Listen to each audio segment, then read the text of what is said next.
মনে রাখবেন, একটা পাপের হিসেব না দিয়ে কাল কিয়ামতের মাঠে কোনো দায়িত্বশীল পার পাবে না ইনশাআল্লাহ।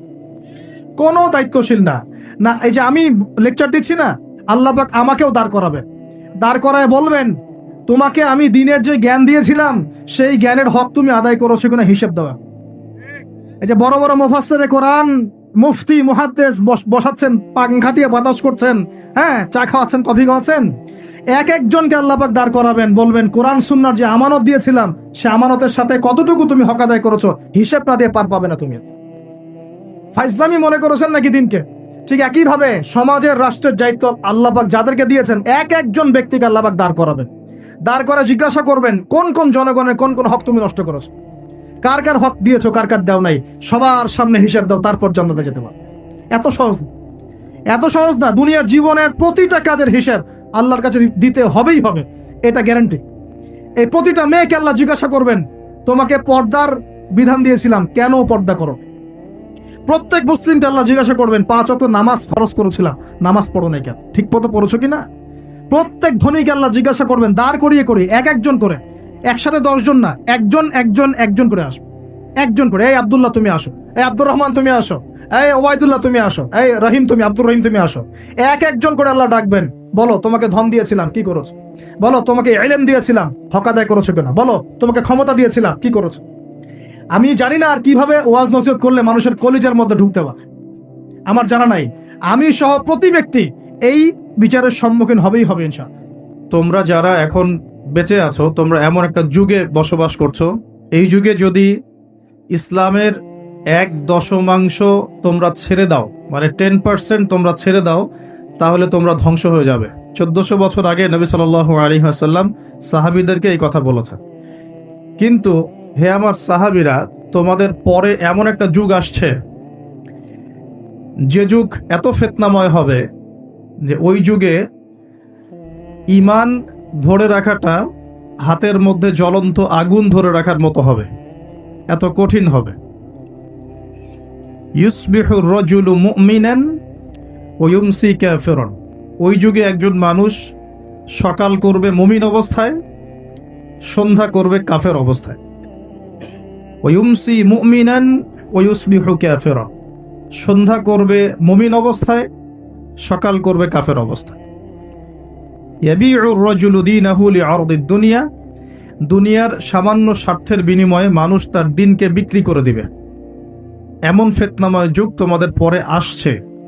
তো ওই যুগে আমার উম্মতের মধ্যে যারা বেঁচে থাকবে, তারা যদি ইসলামের 1/10 মানে 10% ধরে রাখতে পারে, তারা জান্নাতে যাবে ইনশাআল্লাহ। কোনো সন্দেহ আছে যে আমরা সেই যুগে বাস করছি? এখনো সন্দেহ আছে? নবী সাল্লাল্লাহু আলাইহি ওয়াসাল্লাম 1450 বছর আগে বলেছিলেন, আজকে থেকে নিয়ে প্রায় 1450 বছর আগে নবীজি বলেছিলেন যে আমার আর কিয়ামতের মাঝখানে এতটুকু দূরত্ব বাকি আছে। এভাবে তিনি হাতটা উঁচু করেছেন, দেখিয়েছেন আমার এই 2 আঙ্গুলের মাঝখানে যতটুকু ডিস্টেন্স বা দূরত্ব, আমি এবং কিয়ামতের মাঝখানে এতটুকু দূরত্ব। নবী সাল্লাল্লাহু আলাইহি ওয়াসাল্লাম নবী হয়েছেন মানেই কিয়ামতের আলামত শুরু হয়ে গেছে। সর্বশেষ আসমানি কিতাব কোরআন নাজিল হয়ে গেছে, তার মানে এর পরের সময়গুলো হচ্ছে কিয়ামতের নিকটবর্তী সময়।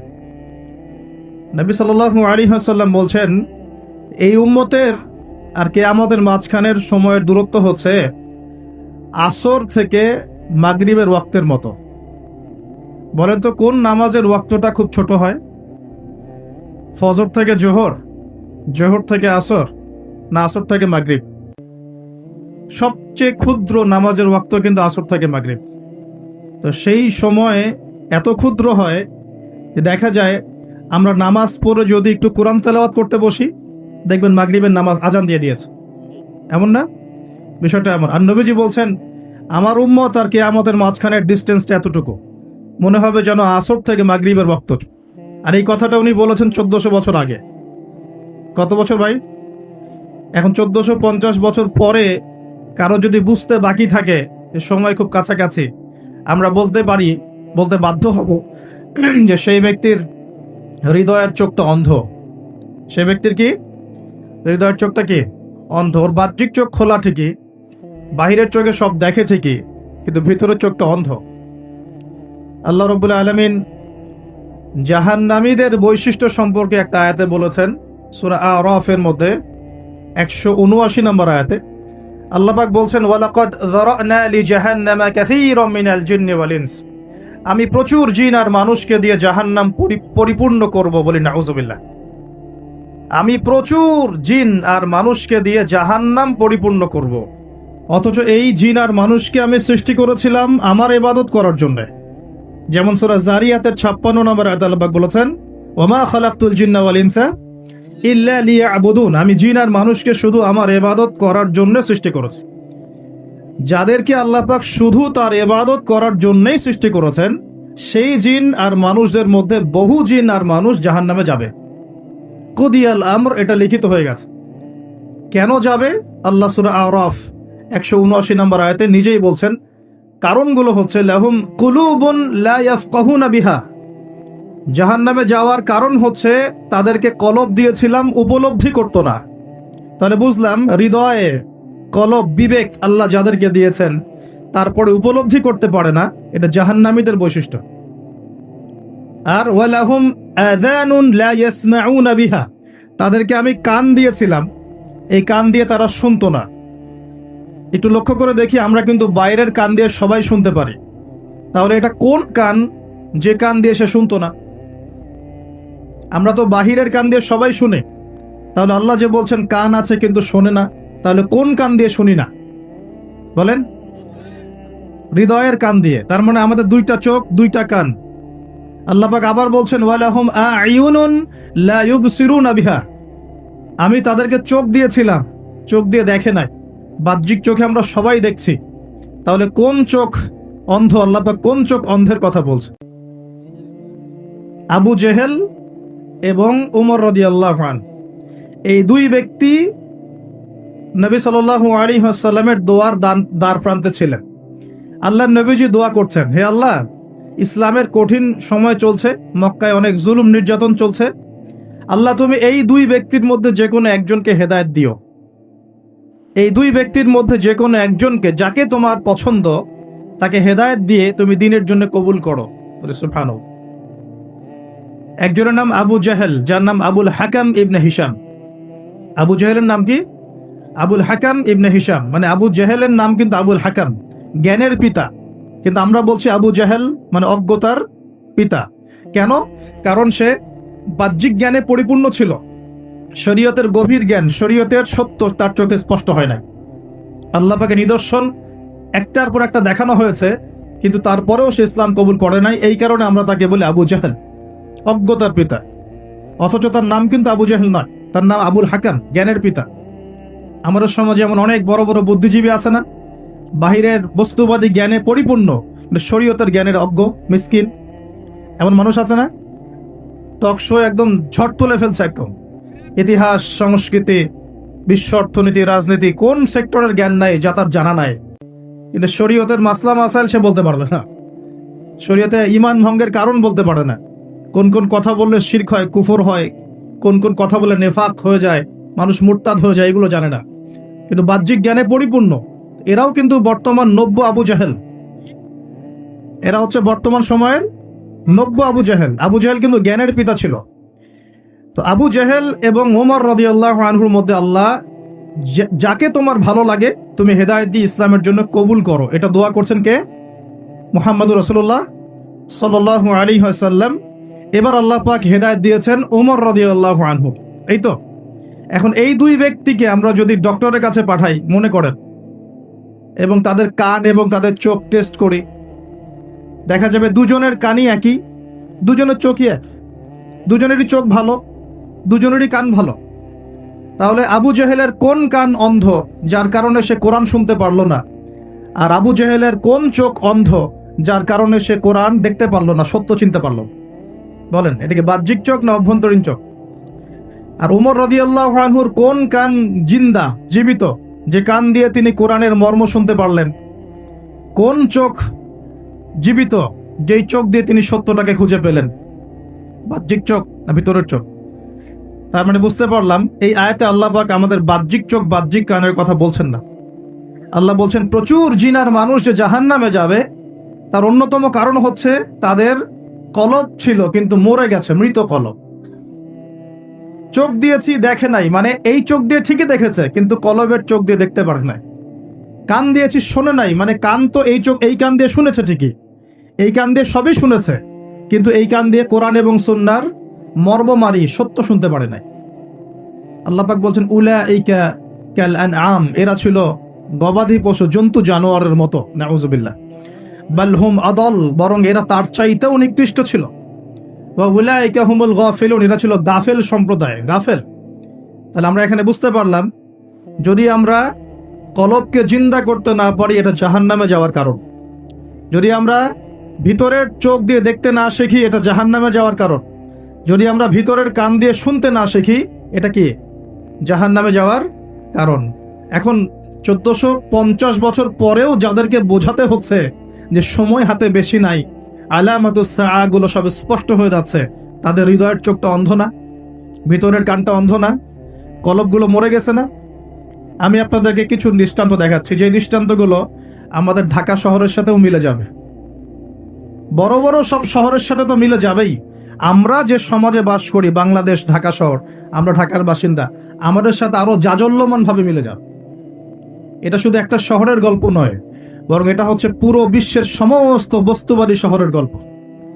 পুরো বিশ্বের যত বস্তুবাদী শহর আছে সবারই গল্প এখন সেম, কারণ পুরো বিশ্বটা এখন হচ্ছে একটা গ্লোবাল ভিলেজ, মানে বিশ্বায়নের যুগ চলছে। এক জায়গায় ঢিল দিলে তরঙ্গ সারা বিশ্বে ছড়িয়ে পড়ে না?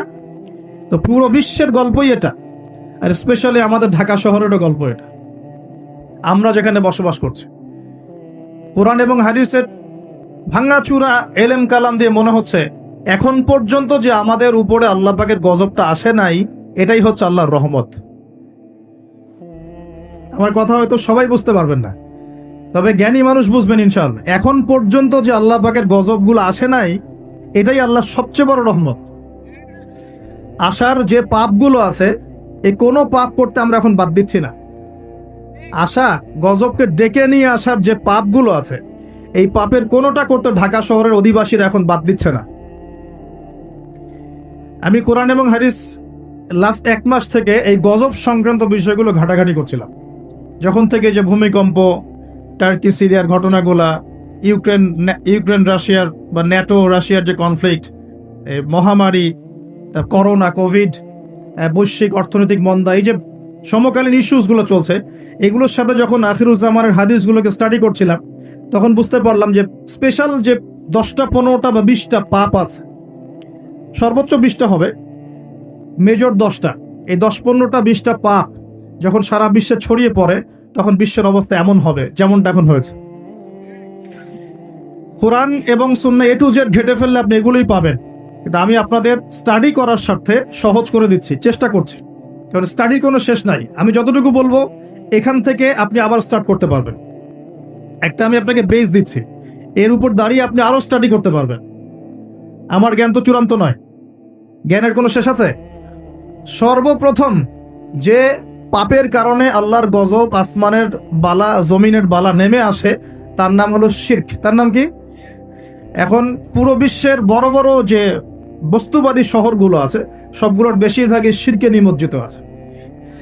আর এই শিরক শুধুমাত্র আল্লাহ ছাড়া মূর্তি পূজা করাই শিরক নয়, শুধুমাত্র আল্লাহ ছাড়া চন্দ্র, সূর্য, গ্রহ, নক্ষত্রের পূজা করাই শিরক নয়, শুধুমাত্র এই আল্লাহর সন্তান আছে এই ঘোষণা দেওয়ার নামই শিরক নয়।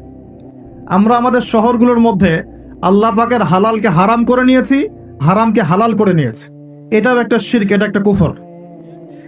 আর এই শিরকের মধ্যে আমাদের পুরো ঢাকা শহর ডুবে গেছে হবে। আমরা আল্লাহ পাকের হালালকে হারাম করে নিচ্ছি, আল্লাহর হালালগুলো হারাম করছি, হারামগুলো হালাল করছি। আরো আছে, আমরা মনে করি যে অমুসলিমরাই মনে হয় শিরক করে, অথচ এখন মুসলিমদের মধ্যে বহু মানুষ কবর পূজা করছে, কবরে গিয়ে সেজদা করে। তার ধারণা কবরে শায়িত মানুষ তাকে ভালো মন্দ দিতে পারে। কবরের শায়িত মানুষ কি আমার কল্যাণ অকল্যাণ করতে পারবে? আমরা জানি যে নবী মুহাম্মদ সাল্লাল্লাহু আলাইহি ওয়াসাল্লাম সুপারিশ করবেন, ঠিক আছে? তার সুপারিশে কবিরা গুনাহগার ব্যক্তিরা জাহান্নাম থেকে বের হয়ে আবার জান্নাতে যাবে ইনশাআল্লাহ। আমরা জানি আল কোরআন সুপারিশ করবে, আমরা জানি যে রোজা সওম সুপারিশ করবে, আমরা জানি দান সদকা কিয়ামতের মাঠে বান্দাকে ছায়া দিবে, কোরআনে সূরা আলে ইমরান, সূরা বাকারা, সামিয়ানার মতো বান্দাকে ছায়া দিবে। আমরা জানি আলেম ওলামা সুপারিশ করবে, হাফেজে কোরআন সুপারিশ করবে, আমরা জানি শহীদগণ সুপারিশ করবে। সুপারিশ এক জিনিস, কিন্তু মৃত মানুষ কি আমাকে কল্যাণ অকল্যাণ দিতে পারে? তো মুসলিমদের মধ্যে বহু মানুষ এখন কবর পূজা করছে না। এই এই এই শিরকটা কি ঢাকার মতো বড় বড় শহরগুলোতে নাই? বাংলাদেশে নাই? কোন কোন ক্ষেত্রে এরকম কবর পূজারীরা নিজেদের নাম দিয়ে দিয়েছে ওরা সুন্নি, নিজে করছে কবর পূজা, নাম দিয়ে রেখেছে আমি সুন্নি। এই টাইটেলটা পবিত্র টাইটেল। সুন্নি মানে কি? যে সুন্নতের অনুসরণ করে। সুন্নি মানে কি? যে নবীর সুন্নতের অনুসরণ করে। একটা দলিল দেখান তো, নবী সাল্লাল্লাহু আলাইহি ওয়াসাল্লাম কারো কবরে সেজদা দিয়েছেন? সাহাবীগণ কারো কবরে সেজদা দিয়েছে? সাহাবীগণ কোনো মৃত মানুষের কাছে দোয়া করেছে? তাহলে এই কাজগুলো কি শিরক হচ্ছে না? এই জিনিসগুলো চলছে, এগুলো আল্লাহর গজব নামিয়ে নিয়ে আসে। আরো আছে, আমরা শিরক মানে শুধু এটাই মনে করি যে আল্লাহর জন্য নামাজ পড়তে হবে, অন্য কারোর জন্য পড়া যাবে না, আল্লাহর জন্য কোরবানি করব, অন্য কারোর জন্য করা যাবে না। কিন্তু আমরা এখন কি করছি জানেন? আমরা রাজনীতি, অর্থনীতি, এমনকি শিক্ষানীতির মধ্যেও শিরকি আকীদা ঢুকিয়ে দিয়েছি। যেমন রাজনীতির মধ্যে ঢুকিয়েছি সমস্ত ক্ষমতার উৎসকে জনগণ।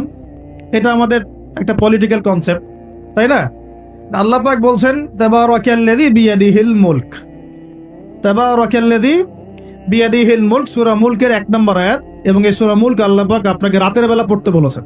রাতের বেলা পড়লে আপনি কবরের আযাব থেকে বেঁচে থাকবেন ইনশাআল্লাহ। কেন বেঁচে থাকবেন? কারণ এখানে আল্লাহ পাকের একনিষ্ঠ তাওহীদের বর্ণনা দেয়া আছে, যা আপনাকে কবরের আযাব থেকে কে বাঁচাবে? আল্লাহ তাওহীদ, আল্লাহ বাঁচাবেন ইনশাআল্লাহ। এর প্রথমেই আল্লাহ বলছেন তাবারাকাল্লাযী, বরকতময় সেই আল্লাহ, বিয়াদিহিল মুলক, যার হাতে হচ্ছে সমস্ত কর্তৃত্ব, ক্ষমতা। ক্ষমতার মালিক কে? আল্লাহ পাক সূরা আলী ইমরানে বলছেন কুলিল্লাহুম্মা মালিকাল মুলক, হে আল্লাহ বলো, আল্লাহ, হে আল্লাহ তুমি হচ্ছ রাজত্বের মালিক। রাজত্বের মালিক কে? তুতিল মুলকা মান তাশা, তিনি যাকে ইচ্ছা রাজত্ব দেন। ওয়া তানজিউল মুলকা মিম্মান তাশা, যার থেকে ইচ্ছা রাজত্ব কেড়ে নেন। তাহলে এর মালিক কে? ফেরাউনকে কে রাজত্ব দিয়েছিল আর তাকে কে ডুবিয়ে দিয়েছে? তাহলে দেয়ার মালিক কে? ডুবিয়ে দেওয়ারও মালিক কে? আবার দাউদ আলাইহিস সালামকে কে দায়িত্ব দিয়েছিল?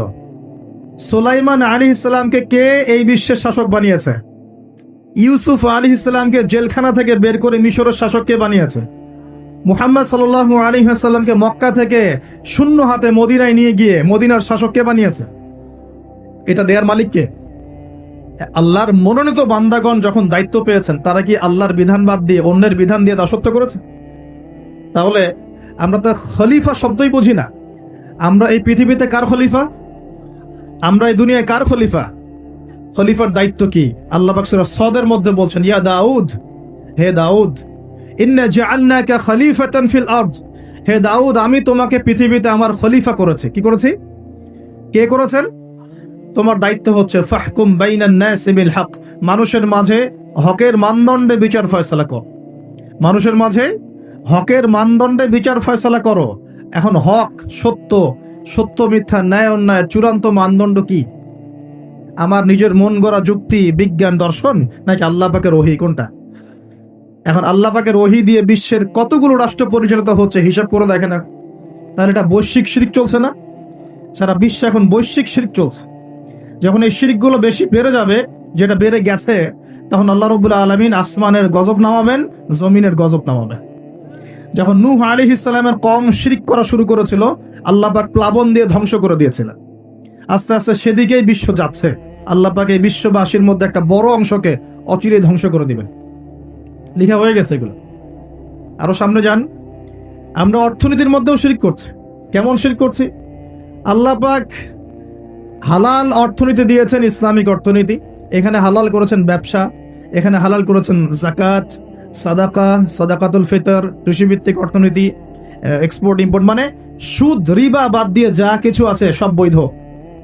রিবা, ঘুষ, দুর্নীতি, প্রতারণা বাদ দিয়ে যা কিছু আছে সবই বৈধ। আল্লাহ পাক বৈধ করেছেন। পুরো বিশ্বের ব্যাংকিং সিস্টেম চলছে সুদের মধ্য দিয়ে, পুরো বিশ্বের। শুধু একটা কান্ট্রিকে মার্ক করা যাবে না, একটা কান্ট্রিকে দোষ দেওয়া যাবে না। পুরো বিশ্বের অর্থনৈতিক মোড়ল যারা আছে এরা সারা বিশ্বকে সুদভিত্তিক অর্থনীতির শিকল দিয়ে বেঁধে ফেলেছে। এখান থেকে কেউ বের হতে পারছে না। তো সারা বিশ্বে আল্লাহর দেয়া অর্থনীতি বাদ দিয়ে মানুষের অর্থনীতি চলছে না। এটা শিরক না কুফর, নাকি তাওহীদ সুন্নাত, কোনটা? এটা শিরক কুফর না? যখন আল্লাহ পাকের হালালকে আপনি হারাম করে নেবেন, আল্লাহর হারামকে হালাল করে নেবেন, জেনে রাখবেন যেটা একটা শিরকি আকীদা, একটা কুফরি আকীদা, এটা কাজ করা হচ্ছে। আর যখন একটা এলাকার মানুষ শিরক আর কুফরে থাকবে, আল্লাহর কি বরকত নেমে আসবে না আযাব নেমে আসবে? এই জন্যই তো আযাব আসছে। আমরা তো আযাব দেখে বস্তুবাদী সমাধান খুঁজি। কি সমাধান? ভূমিকম্প আসছে, অতএব এখন ভালো ভালো সিমেন্ট দিয়ে বাড়ি বানাও শক্ত করে, যাতে ভূমিকম্পে না নড়ে। আমরা বস্তুবাদী সলিউশন খুঁজি আর কি। বেশি বেশি আশ্রয় কেন্দ্র খোলো, যাতে করে পরবর্তীতে ওখানে গিয়ে উদ্ধার করা যায়। হ্যাঁ, ব্যাকআপ চিন্তা করি যে কি করা যায়, কোনো প্রযুক্তি বের করি যাতে আগে থেকে এই ভূমিকম্পের সতর্কবার্তা দেওয়া যায়। আমরা বস্তুবাদী চিন্তা করি না। আর সলিউশন হচ্ছে, আমরা যদি শিরক আর কুফর থেকে তওবা করতাম, আল্লাহ গজব উঠিয়ে নিতেন। গজব দেওয়ার মালিককে, উঠিয়ে নেওয়ার মালিককে। যদি কোনো এলাকার মানুষ তাওহীদের উপর থাকে, শিরক ছেড়ে দেয়, সুন্নতে থাকে, বেদাত ছেড়ে দেয়, ইমানের উপর থাকে, কুফর ছেড়ে দেয়, আল্লাহ পাক কি জালেম যে তাদেরকে জুলুম করে শাস্তি দিবেন? বরং আল্লাহ পাক শাস্তি আরো উঠিয়ে নিবেন, বরকত নাজিল করবেন, রহমত নাজিল করবেন। সূরা আরাফে আল্লাহ বলেছেন, যদি জনপদের অধিবাসীরা ঈমান নিয়ে আসতো, লাফাতাহনা আলাইহিম বারাকাতিন মিনাস সামা, আমি অবশ্যই তাদের উপরে বরকতের দরজাগুলো খুলে দিতাম। আলহামদুলিল্লাহ, আসমান জমিনের বরকতের দরজা সব খুলে দিতাম। কিন্তু জনপদের অধিবাসী তো ঈমান আনবে না, কারণ মনে করছে যে আমরাই সব। মানুষ এখন এই পৃথিবীর বেশিরভাগ মানুষ মনে করে যে মানুষই সবকিছু, মানুষই সবকিছু। মানে এই সভ্যতার কারিগর হচ্ছে মানুষ, মানুষ এমন মনে করে। অথচ সভ্যতা শুরু হয়েছে নবীদের হাতে, সভ্যতা শেষও হবে নবীদের হাতে। সভ্যতা শুরু হয়েছে কোন নবীর হাতে বলেন? এই পৃথিবীতে সর্বপ্রথম কৃষি কাজ করেছেন কোন নবী জানেন? আদম আলাইহিস সালাম। আর এমন কোন নবী নাই আল্লাহ পাকের যে নবী কৃষিকাজ এবং পশুপালন করেন নাই। এমন কোন নবী নাই যিনি কৃষিকাজ পশুপালন করেন নাই। এটা নবীদের সুন্নত। কারণ নবীদেরকে মানুষকে সঠিক পথে আনতে হয়। যখন আপনি পশুপালন করবেন, কৃষিকাজ করবেন, তখন কিন্তু আপনার মধ্যে একটা ধৈর্য বাড়বে, মানুষকে নেতৃত্ব দেওয়ার একটা ক্ষমতা তৈরি হবে। তো মুসা আলাইহিস সালামকে আল্লাহ পাক 10 বছর ওই কৃষিকাজ করিয়েছেন, ফার্মে কাজ করিয়েছেন। শোয়েব আলাইহিস সালামের ফার্মে তিনি 10 বছর কাজ করেছেন। কারণ বনু ইসরায়েলের মতো একটা ছিন্ন ভিন্ন জাতিকে তাকে নেতৃত্ব দিতে হতো। আল্লাহ পাক আগে তাকে তৈরি করেছেন। আল্লাহ বলেছেন, ওয়াসতানাতুকা লিনাফসি, আমি নিজের জন্য তোমাকে তৈরি করেছি আগে। তো এই যে কৃষিকাজকে খারাপ মনে করবেন না। এগুলো যারা করেন মনোকষ্টে ভুগবেন না যে আপনি দরিদ্র, আপনার মান সম্মান কম, এমন নয়। আপনি বরং সম্মানিত মানুষ, কারণ আপনি নবীদের সুন্নতের পেশায় আছেন, মাশাআল্লাহ। তো যেটা বলছিলাম, যখন শিরক আর কুফর বাড়তে থাকে একটা জনপদের মধ্যে, তখন আল্লাহর আযাব গজব নামতে থাকে। এই সমস্যাগুলো আমাদের শহরে নাই? শিরক আর কুফরে ভর্তি হচ্ছে না দিন দিন? আমাদের শহরে পেপার পত্রিকা খুললেই দেখা যায় রাশিফল। কি রাশিফল? তুমি সিংহ রাশি, তোমার দিনটা কেমন যাবে। তুমি কন্যা রাশি, তোমার দিনটা কেমন যাবে। আর প্রায় মিডিয়াগুলো এগুলো প্রচার করে না? এই সব মুশরিক মিডিয়া, এগুলা সবই মুশরিক। কিরকম করে বুঝলাম মুশরিক? একটা ভূমিকম্প যদি হয়, বলবে না যে আল্লাহর কাছে মানুষ কত অসহায়, এরকম শিরোনাম দিয়ে সংবাদ করবে না। কি করবে? প্রকৃতির কাছে মানুষ কতই না অসহায়। আল্লাহ বললে মৌলবাদী হয়ে যাবেন, আল্লাহ বললে কি হবেন? তখন মৌলবাদী হয়ে যাবেন। প্রকৃতি শব্দ চুজ করে কথা বলুন। প্রকৃতির কাছে আমরা কত অসহায়। কে প্রকৃতি? প্রকৃতি কি, কাকে বলে, কত প্রকার, কি কি সংজ্ঞা দেখ। প্রকৃতি কে? প্রকৃতিকে সৃষ্টি করলো, এটা কত প্রকার, কি কি, কে তাকে নিয়ন্ত্রণ করে, এগুলো বলবে না? মানুষের ব্রেইন ওয়াশ করে ফেলা হচ্ছে এগুলো দিয়ে। এ রাশিফল সবার মাথা ঢুকিয়ে দেওয়া হচ্ছে। রাশিফল, আজকের দিনটা কেমন যাবে, আজকের দিন কেমন যাবে বেটা তুমি জানো? কালকের দিন তোমার কেমন যাবে তুমি জানো? মানুষের জ্ঞান তো এতই ক্ষুদ্র যে মানুষ এটাই জানে না আগামীকাল তার সাথে কি হবে। আমাদের জ্ঞান কত ক্ষুদ্র, আমাদের জ্ঞানটা কত ক্ষুদ্র। এই বুদ্ধিজীবীদেরকে বলতে চাই, যারা বুদ্ধি বিক্রি করে খাচ্ছেন আর কি, বুদ্ধি বিক্রেতা বলবো আমি, বুদ্ধি বিক্রেতাদেরকে বলতে চাই যে মানুষের জ্ঞান কত ক্ষুদ্র। একটু দেখেন, আপনার নিজের সাথে আগামীকাল কি হবে আপনি তাই জানেন না। কে গ্যারান্টি দিতে পারবে সে তার সাথে আগামীকাল কি হবে? যে মানুষ এটাই জানে না যে তার সামনে আগামীকাল কি হবে, সেই মহাবিশ্বের রব আল্লাহর জ্ঞানকে পরিব্যাপ্ত করতে পারবে? নাকি আল্লাহ পাকের জ্ঞানের সামনে তার জ্ঞান নিতান্তই ক্ষুদ্র? আর আমরা এখন আমাদের এই ক্ষুদ্র জ্ঞান নিয়ে মহাবিশ্বের স্রষ্টা আল্লাহর জ্ঞানকে পেনিট্রেট করতে যাচ্ছি, আল্লাহর বিধানকে চ্যালেঞ্জ করছি, আল্লাহর বিধান কোরআন সুন্নাহর বিরুদ্ধে চ্যালেঞ্জ করছি, বিভিন্ন কলাম লিখছি, বই লিখছি, বক্তব্য লিখছি না? তাহলে আমরা কি আল্লাহ পাকের সাথে আল্লাহ দ্রোহিতা করছি না? এমনকি আল্লাহর রহমত নেমে আসবে না আযাব আসবে? ভালো করে মাথায় বোঝেন লেকচারগুলো, তারপরে আসেন। এই রাশিফল কি শিরিক না কুফর না ঈমান, কোনটা? এগুলো শিরিক না? ঢাকা শহরের অলি গলিতে এখন দেখা যায় আংটি বিক্রেতা বিভিন্ন আংটি বিক্রি করছে এবং তাকে রোগ ভালো হওয়ার গ্যারান্টি প্রদান করছে। এভাবে রোগ ভালো হয়? আংটি পরেছেন, যদি ওর উপর বিশ্বাস স্থাপন হয় যে এই আমার রোগ ভালো করবে, তাহলে শিরক হবে না ঈমান থাকবে না চলে যাবে? কি হবে? কল্যাণ অকল্যাণের মালিককে, রোগ দেওয়া ভালো করার মালিককে। এখন বলতে পারেন তাহলে কি চিকিৎসা করব না? অবশ্যই চিকিৎসা করবেন। কেন চিকিৎসা করবেন? কারণ আমাদের নবীজি বলেছেন আল্লাহ এমন কোন রোগ নাজিল করেন নাই যার শেফাও নাজিল করেন নাই। আল্লাহ পাক এমন কোন রোগ নাজিল করেন নাই যার চিকিৎসা আল্লাহ নাজিল করেন নাই। মানে প্রতিটা রোগেরই চিকিৎসা আছে, অতএব চিকিৎসা করবেন। কিন্তু একটা জড় বস্তু আপনার রোগ ভালো করতে পারবে? কেউ কেউ টিয়া পাখি নিয়ে রাস্তায় ঘাটে বসে আছে ঢাকা শহরে, এগুলো চলতে ফিরতে দেখতে পারবেন আপনি। একটু ফিলোসফার হন, চোখ দিয়ে দেখেন। ফিলোসফি খারাপ জিনিস না, ফিলোসফি মানে দর্শন, আপনাকে ভেতর থেকে দেখতে শেখাবে। আর ভেতর থেকে দেখতে না পারলে বাহ্যিক চোখ দিয়ে দেখলে সবকিছু বুঝতে পারবেন না। আল্লাহ পাক আমাদের সবাই হৃদয়ের চোখটা খুলে দিন, বলি আমিন। রাস্তাঘাটে বসে আছে, টিয়া পাখি দিয়ে ভাগ্য পরীক্ষা করছে। তো এখন এই টিয়া পাখি দিয়ে ও যদি ভাগ্য পরীক্ষা করতে পারে, তাহলে ওর আজকে প্রধানমন্ত্রী হওয়ার কথা না? ও রাস্তার ধারে বসে আছে কেন? ও নিজে রাস্তার ধারে বসে আছে কেন বলেন? আমাদের ঢাকা শহরে একটা জিনিস বাড়ছে দিন দিন, এই জাদুবিদ্যার চর্চা বাড়ছে দেখলাম। কিরকম করে বুঝলাম? যে জিনের রোগী বাড়ছে দিন দিন, জিনগ্রস্ত রোগী। জিনগ্রস্ত রোগী এটা আবার কি? এটা তো আবার অনেকে বিশ্বাসই করবে না জিন বলতে কিছু আছে। আমরা বিশ্বাস করি যে মানব জাতির পাশাপাশি এই পৃথিবীতে জিন জাতীয় আছে। মানুষের মাঝে যেমন ভালো মন্দ মানুষ আছে, জিনের মধ্যেও ভালো মন্দ জিন আছে। জিনের মধ্যে কি আছে ভাই?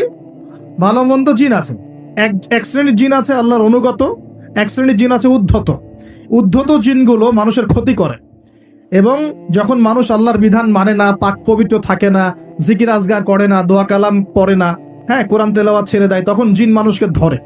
কোনো কোনো সময়ে বিভিন্ন স্বার্থ উদ্ধারের জন্য মানুষ কবিরাজ, গণক, জাদুকরের কাছে যায়, গিয়ে তাবিজ কবজ করায় না? তাবিজ করায়, বান মারে, জাদুটনা করে না? এতে করে সম্পর্কের মধ্যে বিচ্ছেদ ঘটায়। হ্যাঁ, অনেকে আবার প্রেমিকাকে পাওয়ার জন্য বশ করছে, তাবিজ করছে। হ্যাঁ, চাকরিতে ভালো চাকরি হয় না, চাকরির জন্য তাবিজ করছে। তারপর অনেকের ব্যবসা উন্নতি হচ্ছে, হিংসা লাগে, ওর বিরুদ্ধে কাজ করছে। এই যে সমস্যাটা ইদানিং শহরের মধ্যে বাড়ছে, এটা কিন্তু সেহর বা জাদু, কুফরি। কেউ যদি এই কাজে লিপ্ত হয়, সে ঈমান হারিয়ে ফেলবে, ইসলাম থেকে নাম কাটা পড়ে যাবে। আল্লাহ পাক আমাদের সবাইকে হেফাজত করুন বলি আমিন। অনেক শিরকে আছে, আমরা এখন শিক্ষার মধ্যেও শিরক করছি। কিরকম? দীর্ঘদিন শুনলাম যে আমরা আল্লাহ পাকের সৃষ্টি, আল্লাহ রাব্বুল আলামিন নিজ হাতে সৃষ্টি করেছেন, এগুলোই সব বইপত্র ছিল। এখন আস্তে আস্তে আস্তে বইপত্রগুলোর মধ্যে চেঞ্জ আনা হচ্ছে। একটা সুদূর প্রসারী লক্ষ্যকে সামনে রেখে একটা প্রজন্ম তৈরি করার চেষ্টা করা হচ্ছে, যে এই প্রজন্মটা আল্লাহ থেকে দূরে সরে যাবে, রাসূল থেকে দূরে সরে যাবে। আমরা এখন মানুষকে বিবর্তন শেখাই, অথচ আল্লাহ পাক বলেছেন যে খলাকতু বিয়াদিয়া ইয়া ইবলিস, হে ইবলিস, মা মানাআকা, তোমাকে কে নিষেধ করলো? মা মানাআকা আল্লা তাসজুদা ইয আমারতুক, তোমাকে কে বারণ করলো আদমকে সিজদা করতে, যাকে আমি সৃষ্টি করেছি? খলাকতু বিয়াদাই, আমি যাকে নিজ হাতে সৃষ্টি করেছি। তাহলে আল্লাহ পাক আমাদেরকে কিভাবে সৃষ্টি করেছেন? নিজ হাতে। এটা সম্মানের না? এটা ভালোবাসার না? আল্লাহ পাক অন্য কোনো মাখলুক সৃষ্টির ব্যাপারে বলেন নাই যে আমি অমুক মাখলুকটাকে নিজ হাতে সৃষ্টি করেছি, আসমানকে নিজ হাতে সৃষ্টি করেছি, জমিনকে নিজ হাতে সৃষ্টি করেছি, এমনটা আল্লাহ পাক কোথাও বলেন নাই। আল্লাহ পাক শুধু বলেছেন আদমকে সৃষ্টি করেছি, খলাকতু বিয়াদাই, আমি নিজ হাতে তাকে সৃষ্টি করেছি। সুবহানাল্লাহ। আল্লাহ পাক তাকে সৃষ্টি করে দুনিয়াতে পাঠিয়ে আল্লাহ পাকের খেলাফতের দায়িত্ব দিয়েছেন, যে আদম তুমি দুনিয়ায় যাও, দুনিয়ায় নির্দিষ্ট সময় থাকবে, চিরস্থায়ী হতে পারবে না। আমার বিধান আমি নাজিল করব, সেগুলো যদি মেনে চলো এবং তা প্রতিষ্ঠা করো, তাহলে তুমি জমিনে আমার খেলাফতের দায়িত্ব পালন করলা। জমিনে যে আল্লাহ পাকের বিধান মেনে চলে, আল্লাহর বিধান প্রচার প্রসার ঘটায়, প্রতিষ্ঠার চেষ্টা করে, সেই আল্লাহ পাকের খলিফা। আর জমিনে যে ব্যক্তি আল্লাহর বিধান মানে না, আল্লাহর বিধানের পরোয়া করে না এবং এই বিধান দিয়ে বিচার ফয়সালা করে না, সে আল্লাহ পাকের খলিফা নয়। সহজ কথা, সে তখন কার খলিফা? সে তার প্রবৃত্তির দাসত্ব করছে, অথবা শয়তানের পূজা করছে, অথবা নিজের মন গড়া প্রবৃত্তি হাওয়া এর দাসত্ব করছে। আল্লাহ পাক আমাদের সবাইকে আল্লাহ পাকের বিধান মেনে চলার তৌফিক দান করুন। এখন ইবলিসকে আল্লাহ পাক বলছেন, কেন তাকে সেজদা করলে না যাকে আমি নিজ হাতে সৃষ্টি করলাম? তা আমরা বুঝতে পারলাম আল্লাহ পাক আমাদেরকে নিজ হাতে সৃষ্টি করেছেন, আর আমরা এখন বাচ্চাদেরকে শেখাচ্ছি না এই সৃষ্টি তত্ত্ব ভুল। তোমাদেরকে আগে এইভাবে আগে হাঁটতে দাঁড়াতে পারতে না, বাঁকা হয়ে থাকতে, তারপর একটু লম্বা হলে, তারপর একটু লম্বা হলে, তারপর আস্তে আস্তে মানুষ হয়ে গেলে। আমরা এগুলো বাচ্চাদেরকে শেখাচ্ছি। কেন শেখাবো? আমার বাচ্চা তো মুসলিম, আমার বাচ্চা তো মুসলিম পরিবারের বাচ্চা। এ কি ইহুদি খ্রিস্টানের সন্তান? ওদের ওই সভ্যতার আল্লাহর সাথে কোনো সম্পর্ক নাই। তাদের সৃষ্টির তত্ত্ব বুঝতে হলে এমন বিবর্তনবাদের দরকার হয়। আমার তো দরকার নাই, কারণ আমি তো মুসলিম পরিবারের সন্তান। আমি তো আল্লাহকে বিশ্বাস করি। আমি তো জানি আল্লাহ পাক আমাকে সৃষ্টি করেছেন নিজ হাতে। আল্লাহ পাক আমাদেরকে সৃষ্টি করেছেন কি? নিজ হাতে, এবং রুহের জগৎ রেখে আমাদের কাছে ওয়াদা নিয়েছেন। এই পৃথিবীতে আসার আগে আরেকটা জগতে ছিলাম আমরা, তার নাম রুহের জগৎ, আলামে আরওয়াহ। আমরা তো এই পৃথিবীর বাসিন্দা নই, আমরা জান্নাত থেকে এখানে আসছি। সুবহানাল্লাহ। এটা তো আমাদের নোংরা জায়গা, এটা হচ্ছে আমাদের থাকার জন্য নোংরা জায়গা। আমরা তো জান্নাত থেকে এসেছি এখানে। হাই ক্লাস থেকে লো ক্লাসে আসলে মানুষ খুশি হয়? জান্নাত হাই ক্লাস না দুনিয়া হাই ক্লাস? আমাদের পিতা মাতাকে জান্নাতে রাখা হয়েছিল, সেখান থেকে আমরা এখানে এসেছি। এখান থেকে আসি নাই? আর আমাদের আত্মাগুলোকে রুহের জগতে রাখা হয়েছে। সেখানে সমস্ত আত্মাগুলোকে ডেকে আল্লাহ পাক বলেছেন, আলাস্তু বিরব্বিকুম। আল্লাহ বলছেন কি? আলাস্তু বিরব্বিকুম, আমি কি তোমাদের রব নই? সমস্ত আত্মারা একসাথে বলেছিল, বেলা ইয়া রব্বি, অবশ্যই আপনি আমার রব। সুবহানাল্লাহ। আমরা এই সাক্ষ্যটা দিয়ে আসছি। সূরা আরাফ পড়লে আপনি বুঝতে পারবেন, এখানে আছে আমরা এই সাক্ষ্য দিয়ে পৃথিবীতে আসছি। এখানে এসে ভুলে গেছি, মনে পড়ে না। মনে পড়ে না। এইটা মনে করানোর জন্যই তো আল্লাহ পাক যুগে যুগে নবী রাসূল পাঠিয়েছে। এটা মনে করিয়ে দেওয়ার জন্যই আল্লাহ পাক আসমানে কিতাব নাজিল করেছেন। তুমি ভুলে যেও না, তুমি ওই জগতে ছিলে, আমাকে সাক্ষী দিয়ে এসেছো। এই দুনিয়ার ফিতনায় আমাকে ভুলে যেও না। নবীগণ এসেছেন, হেদায়েতের বাণী শুনিয়েছেন, আসমানে কিতাব নাজিল হয়েছে, আমরা সেই কিতাব পেয়েছি। এই সিলসিলা চলতে চলতে আদম থেকে নিয়ে মুহাম্মদ সাল্লাল্লাহু আলাইহি ওয়াসাল্লাম পর্যন্ত প্রায় 1,24,000 নবী আল্লাহ পাঠিয়েছে। তার সর্বশেষ নবীর নাম কে? মুহাম্মদ রাসূলুল্লাহ সাল্লাল্লাহু আলাইহি ওয়াসাল্লাম। এর আগে তাওরাত, জাবুর, ইনজিল সবই আল্লাহর পক্ষ থেকে এসেছিল। মানুষ যখন সেগুলোকে বিকৃত করেছে, আল্লাহ পাক আবার নতুন করে বিধান পাঠিয়েছে। এই সর্বশেষ বিধান কোনটা? আল কোরআন, এবং তার ব্যাখ্যা কি আছে? হাদিস। এই কোরআন হাদিস ঘাটাঘাটি করলেই আমরা পেলাম যে একটা জনপদের মানুষ যখন এমন শিরক আর কুফরে নিমজ্জিত থাকে, তখন আল্লাহর পক্ষ থেকে আযাব আসে। আর আমরা কি সেই পাপে নাই ভাই? আপনার উপরের লেভেলের সিস্টেম থেকে শুরু করে নিয়ে একদম এই শিক্ষাক্ষেত্র বলেন, হাতের আংটি বলেন, চিন্তা চেতনা বলেন, হ্যাঁ, রাস্তাঘাটের ওই যে গণকের কথা বলেন, কবিরাজের কথা বলেন, জাদুবিদ্যার চর্চা বলেন, হ্যাঁ, ওই ভাগ্য গণকের কথাই বলেন, রাশিফলের কথাই বলেন, সব আমরা শিরকের মধ্যে লিপ্ত আছি। এর পাশাপাশি আমরা কবর পূজা করছি, মাজার পূজা করছি, আমরা আল্লাহ ছাড়া অন্য কারোর জন্য জবাই করছি, মানত করছি, কসম করছি, কুরবানি করছি। কোনো কোনো জায়গায় আমরা আগুনেরও পূজা করছি, আগুনের সামনে দাঁড়িয়ে মাথা নত করছি না? আবার কোনো কোনো জায়গায়, কিছু বড় বড় জায়গায় পর্যন্ত নীরবতা পালন করা হয়। নীরবতা মানে কি? আমরা নামাজের মধ্যে যখন দাঁড়াই, তখন আল্লাহর উদ্দেশ্যে নীরব হই না? আল্লাহর উদ্দেশ্যে নীরব হয়ে আমি আল্লাহর ধ্যানে মগ্ন হয়ে যাই না? তো এখানে আপনি কার ধ্যান করছেন? যখন আপনি আগুনের সামনে দাঁড়ায় নীরব হয়ে দাঁড়িয়ে আছেন, তখন কার ধ্যান করছেন? এটা শিরক হচ্ছে না? এটা তো আপনি আগুনের ধ্যান করা শুরু করলেন। এখানে তো আপনি আল্লাহকে স্মরণ করছেন না। বুঝতে পারছেন না মনে হয়। মনে করেন একজন মানুষ মারা গেছে, লাশ, কথা, তো এই লাশটার সামনে দাঁড়িয়ে আপনি নীরবে 2 মিনিট দাঁড়িয়ে আছেন কেন? কি দরকার? এটা কি নবীর সুন্নাত? আপনি নামাজে দাঁড়াবেন, নামাজে দাঁড়িয়ে আল্লাহকে স্মরণ করবেন, আল্লাহর কাছে দোয়া করবেন। আল্লাহ ছাড়া আমরা নামাজের মধ্যে নীরবতা পালন করি না? নামাজে নীরব হয়ে আল্লাহর কাছে ধ্যান করি না? মনোযোগ ধরে রাখি না? তো এখন আপনি কোথায় মেডিটেশন করছেন? এটা তো শয়তানের দিকে যাওয়ার রাস্তা খুলে দিবে আপনাকে।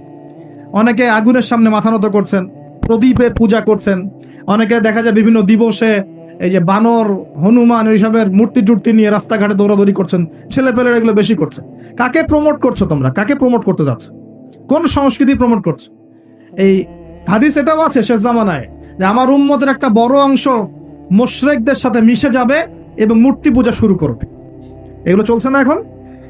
এগুলো যখন চলবে তখন আমাদের উপর কি আল্লাহ পাকের রহমত নেমে আসবে ভাবছেন, না আযাব আসবে? ওই যে বলেছে আযাব যে আসে নাই সেটাই আল্লাহর রহমত, এটা আমি গবেষণা করে বলছি। আযাব যে আসে নাই এখন পর্যন্ত এটাই আল্লাহ পাকের রহমত। তওবা করে ফিরে না আসলে অচিরেই আল্লাহ পাকের আযাব নেমে আসবে ইনশাআল্লাহ। আল্লাহ হেফাজত করুক। তারপরে আমরা শঙ্কিত যে কখন না নেমে আস। আল্লাহ রাব্বুল আলামিন আমাদেরকে হেফাজত করে নেবেন। এভাবে প্রতিটা ক্ষেত্রে শিরক চলছে, শিরক আর কুফর, শিরক আর কুফর। কোরআন খোলেন, হাদিস পড়েন, দেখবেন আল্লাহ পাক যতগুলো জনপদকে ধ্বংস করেছেন তার প্রধান দুইটা পাপ ছিল শিরক আর কুফর। কুফর, এই যে আমাদের যুব সমাজ এটাই বোঝে না যে নামাজটা ছেড়ে দেওয়াটা কুফরি। নামাজ যে না পড়া, ছেড়ে দেওয়া, ইচ্ছা করে না পড়াটা কুফরি, এটা ওদেরকে কেউ শেখায় নাই। 20 বছর পড়াশোনা করেছে বিশ্ববিদ্যালয়, স্কুল, কলেজ, বিশ্ববিদ্যালয়ে 20 বছর পড়াশোনা করেছে, কেউ কোনো স্যার ওদেরকে শেখায় নাই যে নামাজ ছেড়ে দিলে কুফরি হয়। এবং এদের সংখ্যা লক্ষ লক্ষ না, মনে হয় কোটি কোটি হবে যুব সমাজ যারা 20-25 বছর পড়াশোনা করে নামাজ যে কুফর, নামাজ ছেড়ে দেওয়া যে কুফরি, এটা শেখে নাই। আর নবীজি বলেছেন মান তারাকা সালাতান মুতাআম্মিদান ফাকাদ কাফারা। যে কোনো মাযহাবের ইমাম সাহেবকে জিজ্ঞাসা করে দেখেন, যে কোনো মাযহাবের আলেমকে জিজ্ঞাসা করে দেখেন, এই হাদিসটা আপনাকে শুনিয়ে দিবে। যে ব্যক্তি ইচ্ছাকৃতভাবে নিজের উপর ফরজ নামাজ ছেড়ে দিল সে কুফরি করলো। কি করলো? তো এই যুব সমাজকে কে শিখাবে যেটা কুফরি? বহু ছেলে পেলে আমি তো দেখেছি ওয়াজ মাহফিল অ্যারেঞ্জ করা হয়েছে, এশার ওয়াক্ত হয়ে গেছে, সবাই নামাজে দাঁড়িয়েছে, অর্ধেকের বেশি নামাজ বাদ দিয়ে দূরে দাঁড়িয়ে হট্টগোল করছে, হই উল্লাহ করছে। এখানে ওয়াজে আসছে বক্তাকে দেখার জন্য আসছে।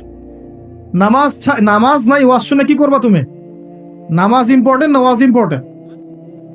নামাজ না থাকলে ইসলাম থাকে?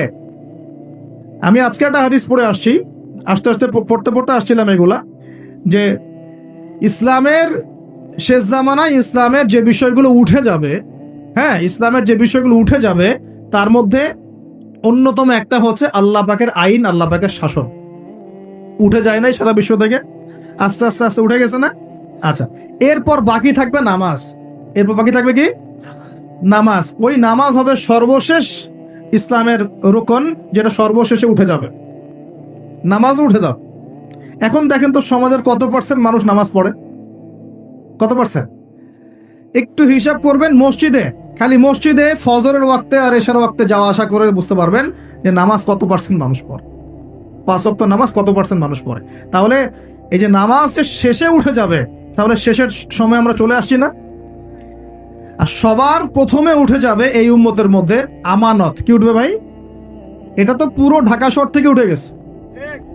ঢাকা শহর কেউ কাউকে বিশ্বাস করতে পারে না, স্বামী পর্যন্ত স্ত্রীকে বিশ্বাস করতে পারে না, স্ত্রী স্বামীকে বিশ্বাস করতে পারে না, ভাই ভাইকে বিশ্বাস করতে পারে না, বোন বোনকে বিশ্বাস করতে পারে না। হ্যাঁ, ইমাম সাহেবকে কমিটি বিশ্বাস করতে পারে না, কমিটিকে ইমাম সাহেব বিশ্বাস করতে পারে না, মাহফিল কমিটিকে বক্তা বিশ্বাস করতে পারে না, বক্তাকে মাহফিল কমিটি বিশ্বাস করতে পারে না। হ্যাঁ, তারপর দেখা যায় যে অফিসের বস কর্মীদেরকে বিশ্বাস করতে পারছে না, কর্মীরা বসকে বিশ্বাস করতে পারছে না, শাসক জনগণকে বিশ্বাস করতে পারে না, জনগণ শাসককে বিশ্বাস করতে পারে না। সর্বত্র চলছে অবিশ্বাসের যুগ। বাজারে যাবেন এই কেনাকাটা করতে, বলবে একদম টাটকা ভাই, একদম ফ্রেশ, 7 দিনের জিনিস ফরমালিন মায়ের আপনাকে খাওয়াই দিয়ে দিল। বিরিয়ানি তো আমাদের এখানকার একটা কালচার।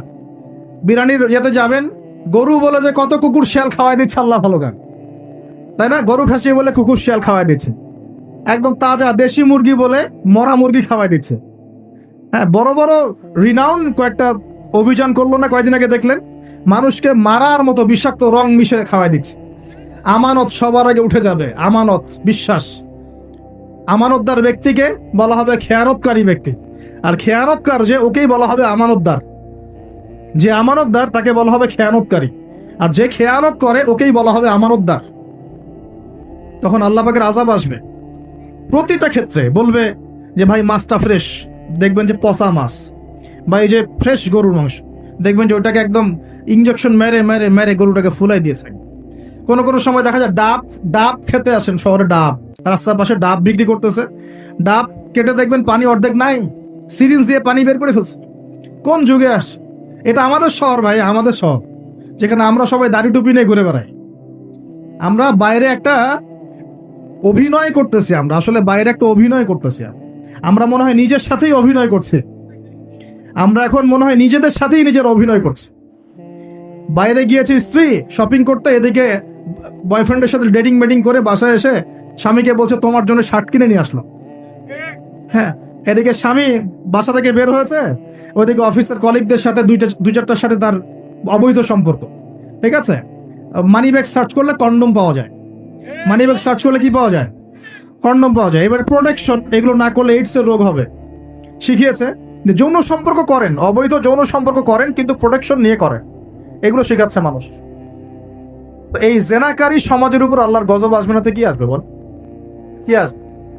ও বাইরে গিয়ে আরো 2-3টা মেয়ের সাথে সম্পর্ক করে বাসায় আসে, স্ত্রীকে বলছে আমি আমি তোমাকেই সবচেয়ে বেশি ভালোবাসি। মানে এখানে জেনাকে উস্কে দেওয়া হচ্ছে, আর হালাল সম্পর্ক, হালাল বিবাহ, এটাকে প্রতিবন্ধকতা সৃষ্টি করা হচ্ছে। আপনি হালাল বিয়ে করতে চান, পারবেন না, কঠিন। যৌতুক, এখানে আবার যৌতুকের ব্যাপার আছে। ভাবখানে এমন যে বিয়ে মানে একটা বাণিজ্য, মানে যখন মেয়ের বাবা বিয়ে দিবে, মেয়েটাকে পার করছে বড় অঙ্কের একটা টাকা দরকার এখানে। হ্যাঁ, আর ছেলের বাবা যখন মেয়ে নিয়ে আসছে, সেখানে আবার বড় অঙ্কের যৌতুক ইম্পোজ করছে। মেয়ের বাবা দিচ্ছে বড় অঙ্কের মোহর, আমার মেয়েকে বিয়ে করতে চাও, 20 লাখ টাকা মোহর লাগবে। ও ছেলের সামর্থ্য নাই, ও বলছে ঠিক আছে, আচ্ছা লেখুক, পরে বাসর রাত্রে মাফ করাই নিব। আর তো বাসর রাত্রে মাফ করাই নিচ্ছে, তারপরে সারা বছর, এটা সারা জীবন দেওয়ার কোনো নাম নাই, মেয়ের হক আর সে পেল। এদিকে মেয়ের বাপও কম চালাক না, হ্যাঁ, সে আবার মোহর যেমন বাড়িয়েছে, ছেলের বাপও কম চালাক না, সে আবার এদিকে যৌতুক ইম্পোজ করেছে। ওই যৌতুকের টাকাটা নিয়ে মোহরটা দিব। সবাই চালাক, সবাই স্মার্ট, মানে প্রতারণা আর অবিশ্বাসের যুগ চলছে। এটা প্রতারণা অবিশ্বাসের যুগ। একটা মেয়েকে বাইরে পাঠিয়েছেন বাবা, সেই মেয়ে বাবার কাছে খুব ভালো, দুধ খেতে মানে নাক চিপলে দুধ বেড়ায়, এমন একটা অবস্থা মেয়ের। বাইরে দেখবেন প্রাইভেটে গিয়ে, কোচিংয়ে গিয়ে 8-10টা প্রেম করা শেষ। হ্যাঁ, ছেলেকে পাঠিয়েছেন ইউনিভার্সিটি, বিশ্ববিদ্যালয়, আমাদের শহরেই, ছেলে খুব ভালো বাবার কাছে, একদম নাক চিপলে দুধ বেড়ায়। বাইরে গিয়ে দেখবেন এদিকে 8-10টা মেয়ের সাথেও সম্পর্ক করা শেষ। এই যে পিচ্ছি পিচ্ছি ছেলেকে আমরা রাস্তাঘাটে দেখি, ঢাকা শহরের কিশোর গ্যাং তৈরি করেছে, কিশোর গ্যাং। হ্যাঁ, গুন্ডামি, ওই তামিল কিছু মুভিজ দেখায়, হ্যাঁ, মারামারি করছে, একটা ঘুষি দিলে একদম গাছের উপর উঠে যায়। হ্যাঁ, ওগুলো দেখে দেখে শিখছে, হকি স্টিক নিয়ে, চাকু চাপাতি নিয়ে ঘুরে বেড়ায়। আমরা টঙ্গি দিয়ে আসার সময় দেখেছি, আমাদের সামনে, আমাদের গাড়ির সামনে দৌড় দিয়ে ছো মেরে একটা মেয়ের কান থেকে একদম দুল ছিঁড়ে নিয়ে চলে যায়। কানে দুল পরে আছে একটা মহিলা, কান টেনে ছিঁড়ে নিয়ে চলে গেল। মোবাইল ফোনে কথা বলছেন, গ্লাসটা খোলা, এইটুক সময়ের মধ্যে ছো মেরে মোবাইল ফোন নিয়ে চলে গেল। হ্যাঁ, এটা আমাদের শহর। ছোট ছোট বাচ্চা কাছে 8-10 বছর, 15 বছর, হাইস্ট 20 বছর বয়স হবে, কিশোর গ্যাং। আবার এতটুকুটুকু ছেলেকে দেখেছি, এই যে কিছু প্লাস্টিকের মধ্যে কি জানি টানে, আমাদের শহরের মধ্যে মাদক, সর্বত্র। আমাদের যুব সমাজ, এই শহরের যুব সমাজ দেখবেন, যাদের বাপেরই খুব টাকা পয়সা আছে, ওকে আর কে পায়? ওকে একটা বাইক কিনে দিয়েছেন, হ্যাঁ, ওই R15 টাইপের একটা বাইক দিয়েছেন, ব্যাস দাবরায় সারা দুনিয়া ঘুরে বেড়াবে। আর এই তো আমরা যে রাস্তাগুলো দিয়ে হাঁটাচলা করি, পিছনে মেয়ে তো থাকবেই বাইক থাকলে। আর মেয়ের অবস্থাটা এমন যে পোশাক তো নাই, মনে করেন ছেলের পোশাক এখন মেয়ে পরছে, মেয়ের পোশাক ছেলে পরছে না, এখন তো ওই যুগ চলছে। এখন এই পোশাক পরে ছেলেকে পিছন থেকে এমন ভাবে জড়িয়ে ধরে যাচ্ছে রাস্তা দিয়ে, ওপেনলি, পাবলিকলি, মনে হচ্ছে ওর স্বামী মনে হয়। আপনি কি আপনার স্ত্রীকে নিয়ে এভাবে ঘুরে বেড়ান? আপনি নিজে আপনার স্ত্রীকে নিয়েও এভাবে ঘুরতে লজ্জাবোধ করেন, আর তার সাথে তার কোনো হালাল সম্পর্কই নাই, জড়ায় ধরে ঘুরে বেড়াচ্ছে। মনে হচ্ছে খালি ওই বাইকের মধ্যে একটা বালিশ দিতে পারলে ভালো, একটা বালিশ আর একটা শোয়ার জায়গা দিলে বাকি কাজটা এখানেই করে ফেলাই পাবলিকলি। নবীজি এটাই বলেছিলেন যে শেষ জামানায় রাস্তাঘাটে মানুষ জেনা করবে, এটা দেখার জন্য ঢাকা শহর সবচেয়ে ভালো জায়গা। এখন ঢাকার মতো বড় বড় যে শহরগুলো আছে না, সবগুলো এগুলোর জাজল্যমান দৃষ্টান্ত হয়ে আছে। রাস্তাঘাটে মানুষ জেনা করবে। মেয়েকে পড়তে পাঠিয়েছেন, টিউশন দিয়েছেন, টিচারের সাথে অবৈধ সম্পর্ক করা শেষ। কোনো জায়গায় টিচারকে বাসায় নিয়ে আসছেন, বাসায় এসে আমার মেয়েকে পড়ায় যান, কত বড় বুদ্ধিমান পিতা আপনি। হ্যাঁ, অলরেডি দেখবেন তার সাথে তার ঘটনা ঘটা শেষ হয়ে গেছে। আর মেয়েরা আপনাকে বলবে না, কারণ কেউ কেউ মানে বাধ্য হয়ে এসব জায়গায় ভিকটিম হয়ে যায়, আবার কেউ কেউ নিজের ইচ্ছাতেই কাজগুলো করে। এমন নয় যে সব মেয়ে ধর্ষিত হচ্ছে ছেলেদের আগ্রাসনের কারণে, ব্যাপারটা এমন নয়। বহু মেয়ে নিজের ভুলের কারণে ধর্ষিত হয়, বহু মেয়ে নিজের খারাপ স্বভাবের কারণেও এই তার ইজ্জত হারিয়ে ফেলছে। একটা মেয়ে যে রাত্রে যে 12টা 1টা 2টা বাজে বাইক নিয়ে ঘুরছে, ওকে কি রাস্তাঘাটে ঘুরতে 12টার সময় কেউ বলেছিল? এখন যদি এই 2টা 3টা ছেলে মিলে ওকে ধর্ষণ করে, দোষটা কি ছেলেটার হবে না মেয়েটার দোষ নাই? এখানে মেয়ের বাবার দোষ নাই, মেয়ের ফ্যামিলির দোষ নাই। তাহলে আমরা শুধু কেন ছেলেদের দিকে ফোকাস করি কেন? ছেলে তো অপরাধী, ছেলে তো অপরাধ করেছেই, ছেলের তো বাপ আগেই মরে গেছে। ছেলের বাপ যদি বেঁচে থাকতো তাহলে ছেলেকে তো আদব কায়দা শেখাতো, ছেলেকে শেখাতো যে দেখো বাবা, আমরা আমাদের সন্তানদেরকে শেখাই বাবা, সেটা হলো ইঁদুরের মতো বড় হয়েও না, সিংহের মতো বড় হয়েও। ইঁদুর কি করে? ইঁদুর রাতের অন্ধকারে মানুষের বাসায় বাসায় চুপচুপ করে খেয়ে বেড়ায়, দেখবেন তাই না? যারা রাতের অন্ধকারে জেনা করে বেড়ায় এরা ইঁদুরের মতো, রাতের অন্ধকারে খালি এই হোটেল ওই হোটেল, এই ঘরে ঘুরে বেড়ায়, এই প্রেমিকার ঘর এই প্রেমিকার ঘর, এই ফ্ল্যাটে ওই ফ্ল্যাটে ঘুরে বেড়ায়। আর যারা সিংহ পুরুষ তারা বিয়ে করে প্রকাশ্যে স্ত্রীকে নিয়ে ঘুরে বেড়ায়। তো আমরা আমাদের ছেলেদেরকে এটা শিখাই না তো, বরং আমরা শিখাচ্ছি তোমাকে নিজের পায়ে দাঁড়াতে হবে, বড় হবা, 30-35 বছর হোক তারপর বিয়ে করি। আর এই 18 বছর হওয়ার 18 বছর হয়ে গেছে, 18 থেকে এই যে 30, এই 12 বছরে তার তো যৌবনের তাড়না ছিল, এই তাড়না মেটাতে না পেরে সে পতিতালয়ে গিয়েছে, ওই যে কার ফ্ল্যাটে গিয়েছে, কোথায় কোথায় মাদকের আসরে বসেছে, মেয়েদেরকে নিয়ে এইখানে ওইখানে ঘুরে বেরিয়েছে। আমরা তো এমনও দেখেছি যে গাড়ির মধ্যে ছেলের কোলে মেয়ে ঘুরে ঘুরে বেড়াচ্ছে এখানে। এই শহরগুলোর মধ্যে আল্লাহ পাকের আযাব আসবে না তো কি আসবে আমাকে বলেন? শেষ জামানায় যে কয়েকটা পাপের কারণে আযাব আসে তার মধ্যে অন্যতম সেরা পাপটা হচ্ছে জেনা। আমরা এই শহরটাকে জেনার শহর বানিয়ে ফেলেছি এখন, জেনার শহর। এগুলো গেল অবিবাহিতদের কথা। ইভেন ইউনিভার্সিটিগুলোর মধ্যে গিয়ে দেখবে, ইউনিভার্সিটিতে গোল করে গ্রুপ স্টাডি করছে, গোল করে, এবং ছেলের কাপড় মেয়ে পড়ছে, মেয়ের কাপড় ছেলে, কাপড়ের কোনো বালাই নাই। নবীজি বলেছিলেন শেষ জামানায় 2 শ্রেণীর মানুষ আসবে, আমি এদেরকে দেখি না। নবীজি দেখেন নাই মানে 1400 বছর আগে ওরা ছিল না। এক শ্রেণী হচ্ছে হাতের মধ্যে মানুষকে মারার কিছু অস্ত্র নিয়ে ঘুরে বেড়াবে, এরা মানুষকে নির্মমভাবে পিটাবে, নির্মমভাবে মানুষকে পিটাবে। এই শ্রেণীকে আমি দেখিনি, এরা আসবে পরে। আর এক শ্রেণী হচ্ছে এমন এক শ্রেণীর মহিলা বের হবে যারা কাপড় পরেও নগ্ন থাকবে, নিজেরাও আকৃষ্ট হবে, অন্যকে আকৃষ্ট করবে। এই মেয়েদেরকে তো দেখতে পাচ্ছেন, এখন পাচ্ছেন না? তার মানে কিয়ামত কাছে না দূরে? আর আমি এখন ওই হাতে লাঠিওয়ালা ওই গ্রুপকেও খুঁজে পেয়েছি। হাতে লাঠিওয়ালা সেই গ্রুপ কোনটা জানেন? ওই যে ঘরের মধ্যে ঢুকায় যে ছেলেগুলোকে মেরে মেরে রাত্রেবেলা মেরে ফেলায়, সেটা গ্রুপের। বিভিন্ন হলে হলে দেখেন না, হকি স্টিক নিয়ে 8-10 জন মিলে এক একটা করে ছেলেকে ডেকে নিয়ে পিটাই পিটাই মেরে ফেলায়, এগুলা সেই ছেলে।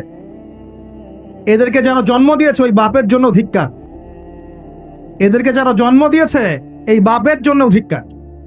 আর এখন এরকম লেডিস গ্রুপও বের হয়েছে, আর মেয়েদেরকেও হলে ডেকে ডেকে পিটানো শুরু করেছে। তোমরা কি মনে করো যে 5 জন 6 জন 10 জন মিলে একজনকে সারা রাত টর্চার করে মেরে ফেলানোর মধ্যে সুপুরুষ? তুমি সুপুরুষ, তুমি অনেক বড় বীর।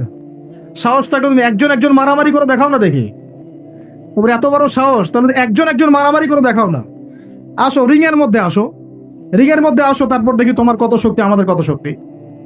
একজন 1-on-1 ব্যাটেলে আসো, দেখি খালি হাতে 1-on-1 ব্যাটেলে আসো। 8 জন 10 জন মিলে একটা বুয়েটের ছেলে, একটা মেডিকেলের ছেলে, একটা অমুকের ছেলে, তমুকের ছেলে, বাবা মায়ের স্বপ্ন লালন করা ছেলেগুলাকে ঘরের মধ্যে ঢুকাবা, সারা রাত পিটায় মেরে ফেলবা, এটাকে তোমরা সাফল্য মনে করো, বীরত্ব মনে করো? এই ছেলেগুলাকে জন্ম দিয়েছে যে পিতা মাতা, এদের জন্য ধিক্কার আমার পক্ষ থেকে। তারপরে এইসব সন্তান জন্ম দিতে গেলেন কেন? খিদির আলাইহিস সালাম বেঁচে থাকলে ছোটবেলায় মেরে ফেলতো এদেরকে। ওই যে খিদির আলাইহিস সালাম ছোটবেলায় একটা বাচ্চাকে মেরে ফেলছিলেন না? মুসা আলাইহিস সালাম বলেছিলেন যে একটা বাচ্চাকে কেন মেরে ফেললেন? তখন খিদির আলাইহিস সালাম বলেছিলেন এই ছেলেটা যদি বড় হলে অনেক বড় কাফের হবে। আল্লাহ আগে জানিয়ে দিয়েছেন, এই জন্য আগে মেরে দিয়েছে। এই বাচ্চাগুলোকে নিতে গেলেন কেন? কোন রকম লজ্জাবোধও নাই, চক্ষু লজ্জা নাই। এরপর যখন আইন শৃঙ্খলা বাহিনী এদেরকে অ্যারেস্ট করে নিয়ে যায়, বীরের মতো হাসতে হাসতে চলে যায়। ও জানে যে আমার কোনো সমস্যা হবে না, ফাঁক ফোকর দিয়ে বেরিয়ে চলে আসবে।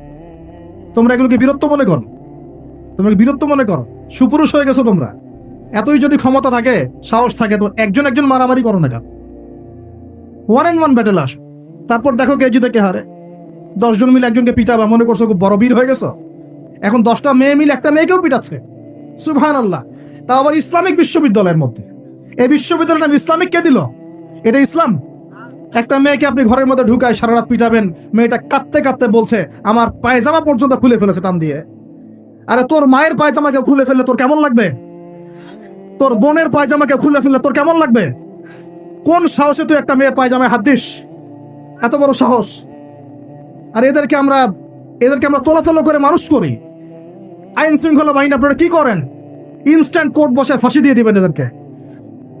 আল্লাহর কসম করে বলছি, যদি কোনোদিন এরকম ক্ষমতা আমাদের কাছে আসতো, দিন আন দিন বিচার করে দেখিয়ে দিতাম ইনশাআল্লাহ। তাই ফাইজলামি শুরু কর সারা দেশব্যাপী ফাইজলামি শুরু করে দিয়েছে কেমন নির্মম ভাবে, অহেতুক ভাবে। এই যে অসহায় মানুষগুলোকে, ছাত্র পড়তে গিয়েছে, বাবা মার স্বপ্ন লালন করা ছাত্র, ছেলেটা ইঞ্জিনিয়ার হবে, ছেলেটা মেডিকেল সায়েন্সে পড়ে বড় একজন ডক্টর হবে, পিটায় মেরে ফেলে দিল তাকে। এত বড় সাহস! আর আমরা কিছুই বলতে পারলাম না, কিছু করলাম না। কি একটা অবস্থা চলছে! এগুলো যখন চলতে থাকবে একটা কওমের মধ্যে, আপনার মনে হয় যে আল্লাহর পক্ষ থেকে রহমত নেমে আসবে? লা ইলাহা ইল্লাল্লাহ বলা একজন মানুষ যদি বেঁচে থাকে, ওই একজন মানুষের সম্মানে আল্লাহ পাক কিয়ামত দিবেন ইনশাআল্লাহ। সেই একজন মানুষকে এভাবে নির্মম ভাবে পিটিয়ে মেরে ফেলো তোমরা। এখন মানুষকে পেটানো শুরু করেছো। নবী সাল্লাল্লাহু আলাইহি ওয়াসাল্লাম শেষ জামানের হাদিস সম্পর্কে বলেছিলেন যে আমি এক শ্রেণীর মানুষকে দেখি নাই যারা আসবে মানুষকে নির্মম ভাবে মারবে, নির্মম ভাবে মানুষকে পিটিয়ে মারবে। আর কোরআন খুলে দেখেন, একটা জাতির কথা আল্লাহ পাক বলেছেন। এই জাতির নাম হচ্ছে আদ জাতি। কোন জাতি ভাই? এই আদ জাতিকে আল্লাহ পাক ধ্বংস করেছিলেন ঝড় দিয়ে, ঝপটা দিয়ে। আল্লাহ পাক এই কওম সম্পর্কে বলেছেন ওয়াইদা বাতাসতুম জাব্বারিন। ওরা শিরক কুফর তো করতোই, কিন্তু এর পাশাপাশি একটা বড় পাপ করত। ওই পাপটা হচ্ছে এরা যখন মানুষকে পেত, পিটিয়ে মেরে ফেলতো, নির্মম ভাবে পিটিয়ে মেরে ফেলতো। এই আদ জাতির পাপ তোমরা করা শুরু করেছো। এখন আমাদের শহরে এগুলো চলছে না? এখন দিনে দুপুরে রাস্তাঘাটে এগুলো চলছে। শিক্ষা প্রতিষ্ঠানে গিয়ে এগুলো মাস্তানি করতে গিয়েছো তোমরা। আবার তোমরা মাহফিল করে আমাকে ডাকো ওয়াজ নসিহত করতে। আমার সাথে এগুলোর কোনো সম্পর্ক নেই। আর আমার কাছে তোমরা ভালো কিছু পাবা না। আমার কাছে ইনশাল্লাহ হকটাই পাবো, বাতিল পাবা না ইনশাল্লাহ। আমার ভাই হয়ে যদি এই কাজ করো, আমি তোমার চেহারা পর্যন্ত দেখতে যাবো না ইনশাআল্লাহ। আল্লাহ রাব্বুল আলামিন আমাদেরকে ওমরের শাসন দান করুন বলে। একটা মাস ওমরের শাসন যদি চলে না, দেখবে সব লাইনে চলে আসছে ইনশাআল্লাহ। একটা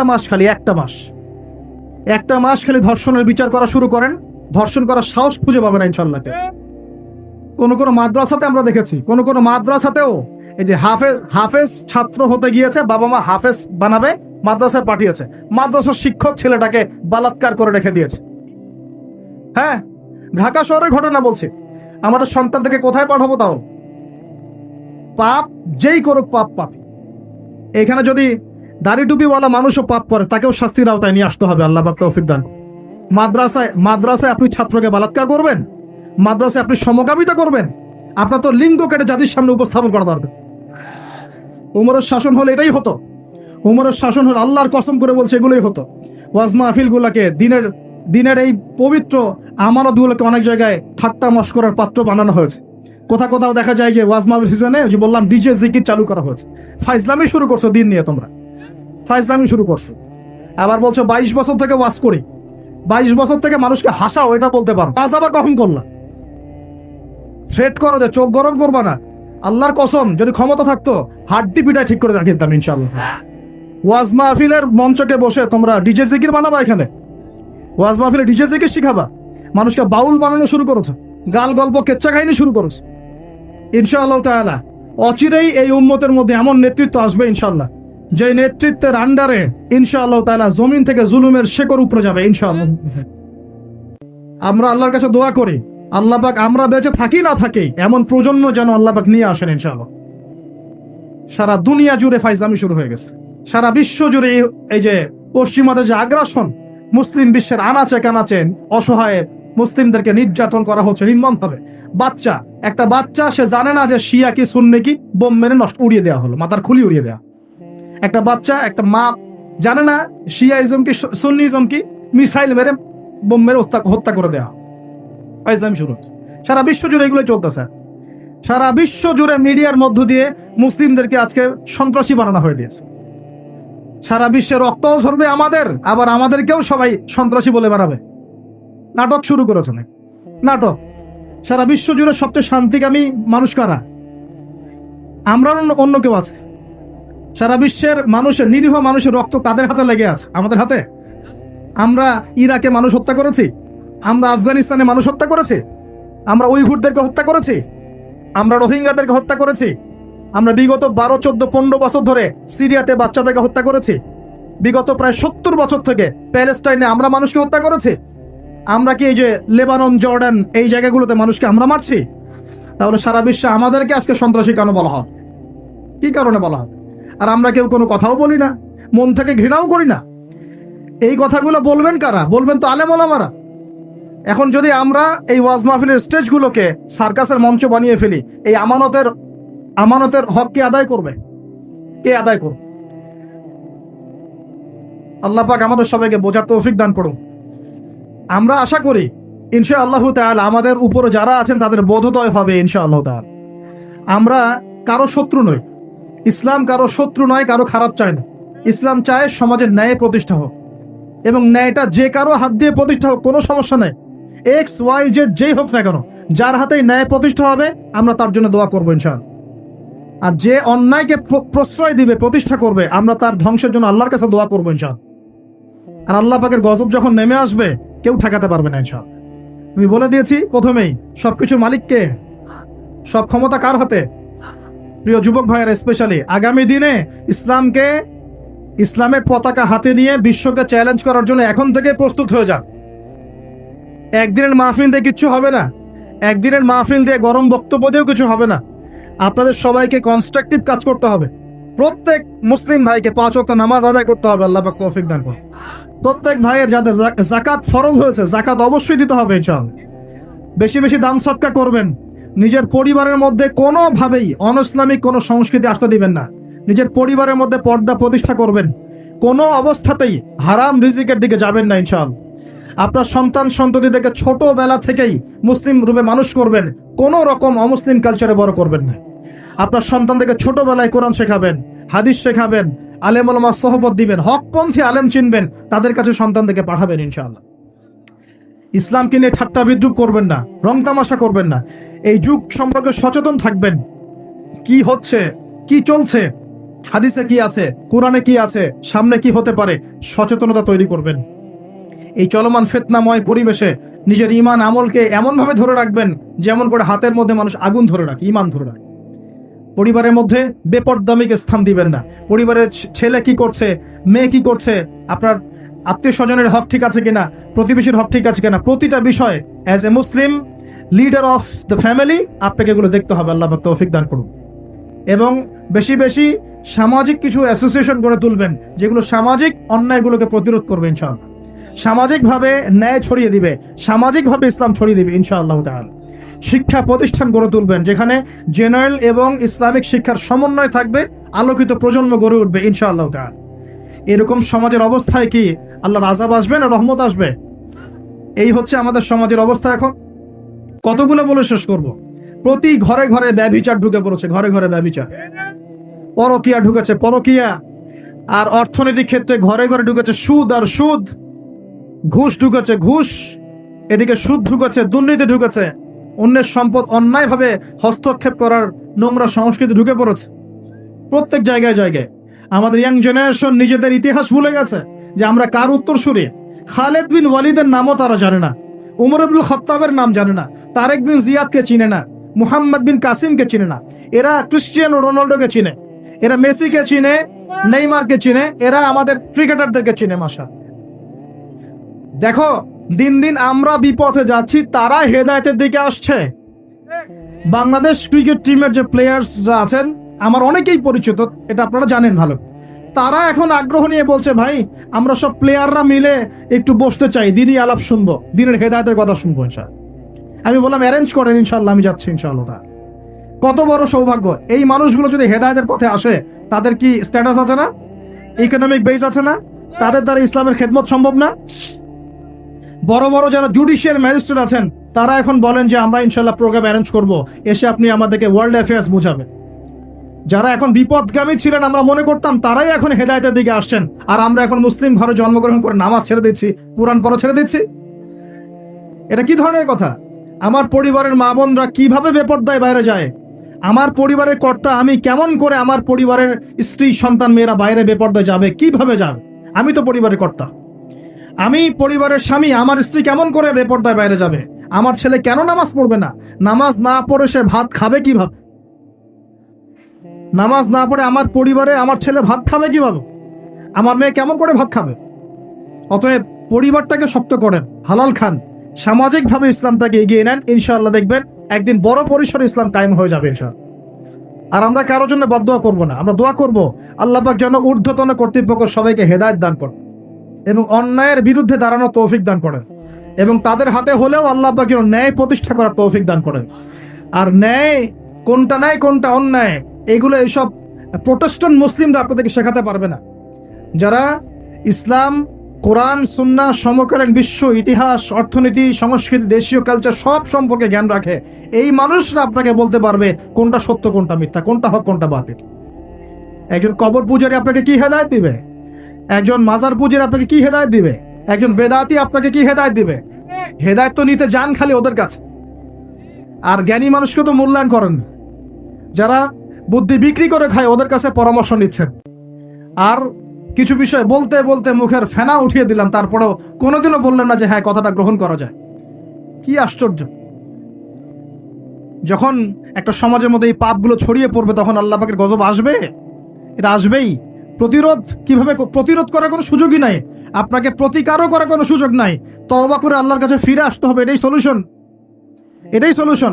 এই যে আমরা শহরের কথাই বলছিলাম, আমাদের সমাজের অন্যতম বড় একটা কিয়ামতের আলামত হচ্ছে উঁচু উঁচু বিল্ডিং নির্মাণের প্রতিযোগিতা।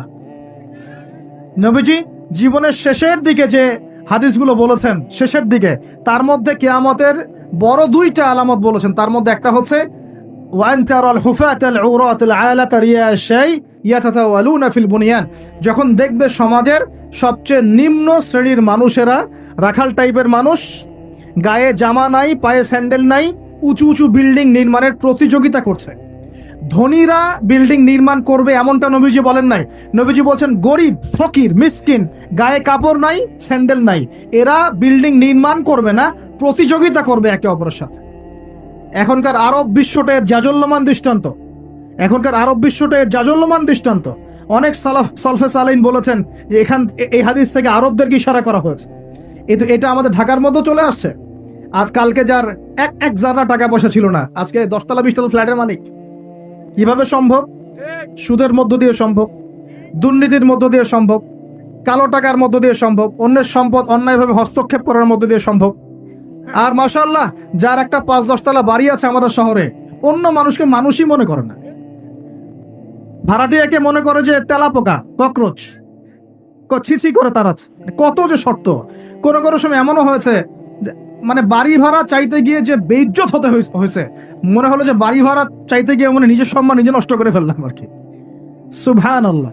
কারণ যখন নিম্ন শ্রেণীর মানুষের কাছে অর্থ আসে তখন কিন্তু এদের মধ্যে কালচার আসেন, সম্পদ আসে ঠিকই, কিন্তু কালচার, সভ্যতা আসেন। তারা অসভ্যই থেকে যায়। কাকে সম্মান দিতে হবে কাকে দিতে হবে না সেটাও জানে না। কথা বুঝতে পারছেন? এটা আমাদের সমাজ এখন চলছে, হাইলি কনস্ট্রাক্টেড বিল্ডিংস এর প্রতিযোগিতা। আর আমরা বলবো কেন, এই যে এখনকার সেকুলার রিপোর্টগুলোই বলছে বেশিরভাগ বিল্ডিং এরই দেখা যায় যে কোনো রকমের ভিত্তি নাই। এই 5-6 মাত্রা ভূমিকম্প হলেই সব দরদর করে পড়ে যাবে। আরো এই যে অহংকার, আমি একটা ফ্ল্যাটের মালিক, ঢাকা শহরে মনে হচ্ছে যেন পরিচয়ের মানদণ্ড হচ্ছে এটাই। জিজ্ঞাসা যদি করেন যে ভাই আপনার নাম কি করেন, বলবে ওই যে ফ্ল্যাটটা দেখছেন 10 তলা ওইটা আমার। ভাবখানা এমন যে এটাই তার পরিচয়ের মানদণ্ড। সে কি করে, তার শিক্ষাগত যোগ্যতা কি, কোন প্রফেশন, এগুলো বড় কথা নয়। ওই যে ফ্ল্যাটটা দেখছেন 6 তলা ওইটা আমার। অনেকে এসে পরিচয় দেয়, আমি অমুক পার্টির অমুক, আমি অমুক পার্টির তমুক, আমি অমুকের সাধারণ সম্পাদক, আমি অমুকের সভাপতি। এগুলো পরিচয়, এগুলোই মানুষের পরিচয়। আমি অমুক দল করি, তমুক দল করি। পরিচয় কি তোমার? তুমি কি এই পরিচয় দিয়ে কাল কিয়ামতের মাঠে আল্লাহর সামনে দাঁড়াবা? তোমার পরিচয়টা কি?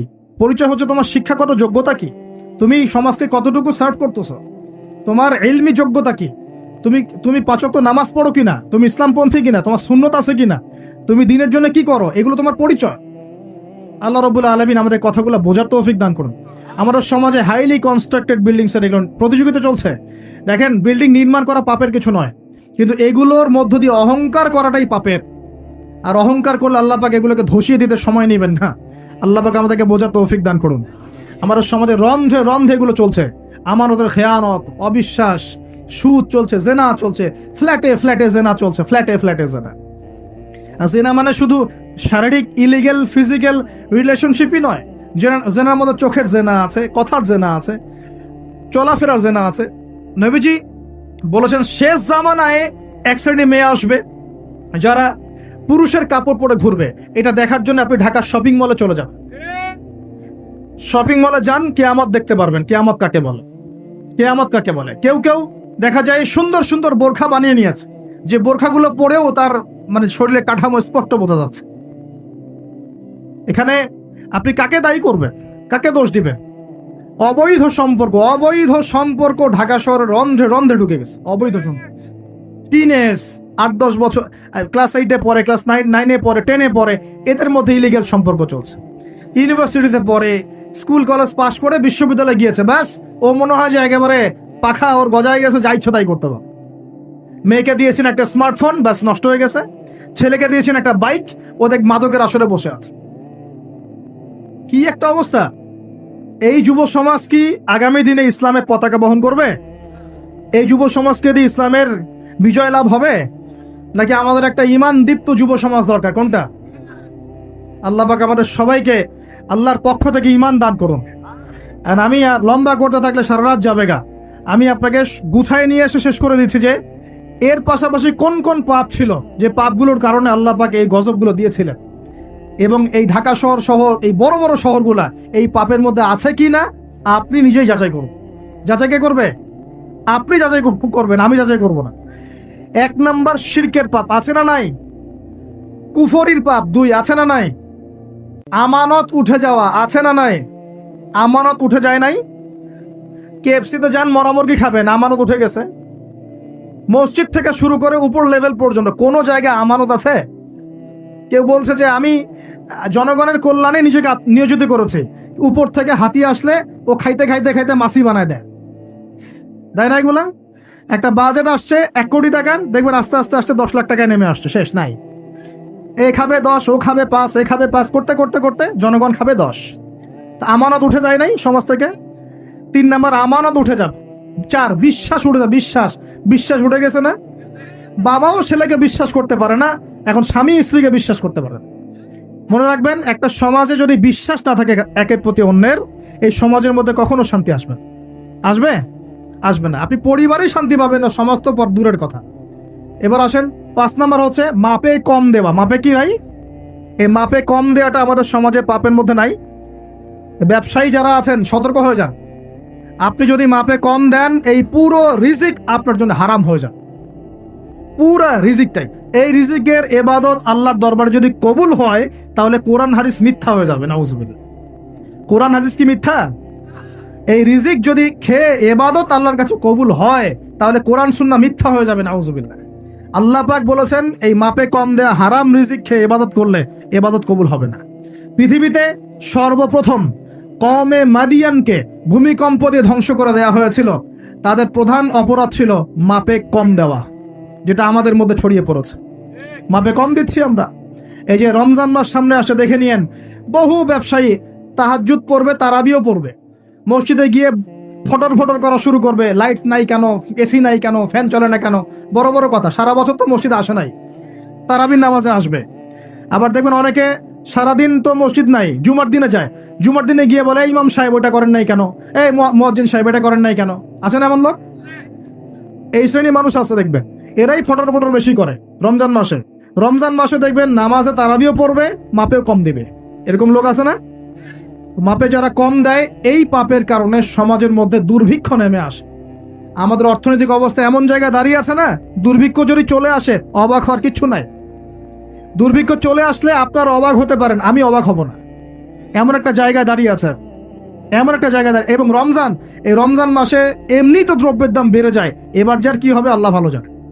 আমার মনে হয়, আমার ভয় হয়, একদম নিম্নবিত্ত মানুষ যারা এবার রোজা রেখে ইফতার যখন করবে তখন হাত তুলে আল্লাহর কাছে বদদোয়া করা শুরু করবে। এটা আমার ভয় হয়। এবার অপেক্ষা করেন, দেখতে থাকেন সামনে কি হয়। প্রতিটা পণ্যের দাম অলরেডি বাড়া শুরু হয়ে গেছে। কিছু কিছু বৈশ্বিক কারণ আছে, এগুলোর কারণে যেমন বাড়ছে, আবার কিছু কিছু আমাদের নিজস্ব মানবসৃষ্ট কারণ আছে, এই কারণেও বাড়ছে। মানবসৃষ্ট কারণগুলো বুঝতে হলে আপনাকে বেসিক কিছু অর্থনীতি বুঝতে হবে।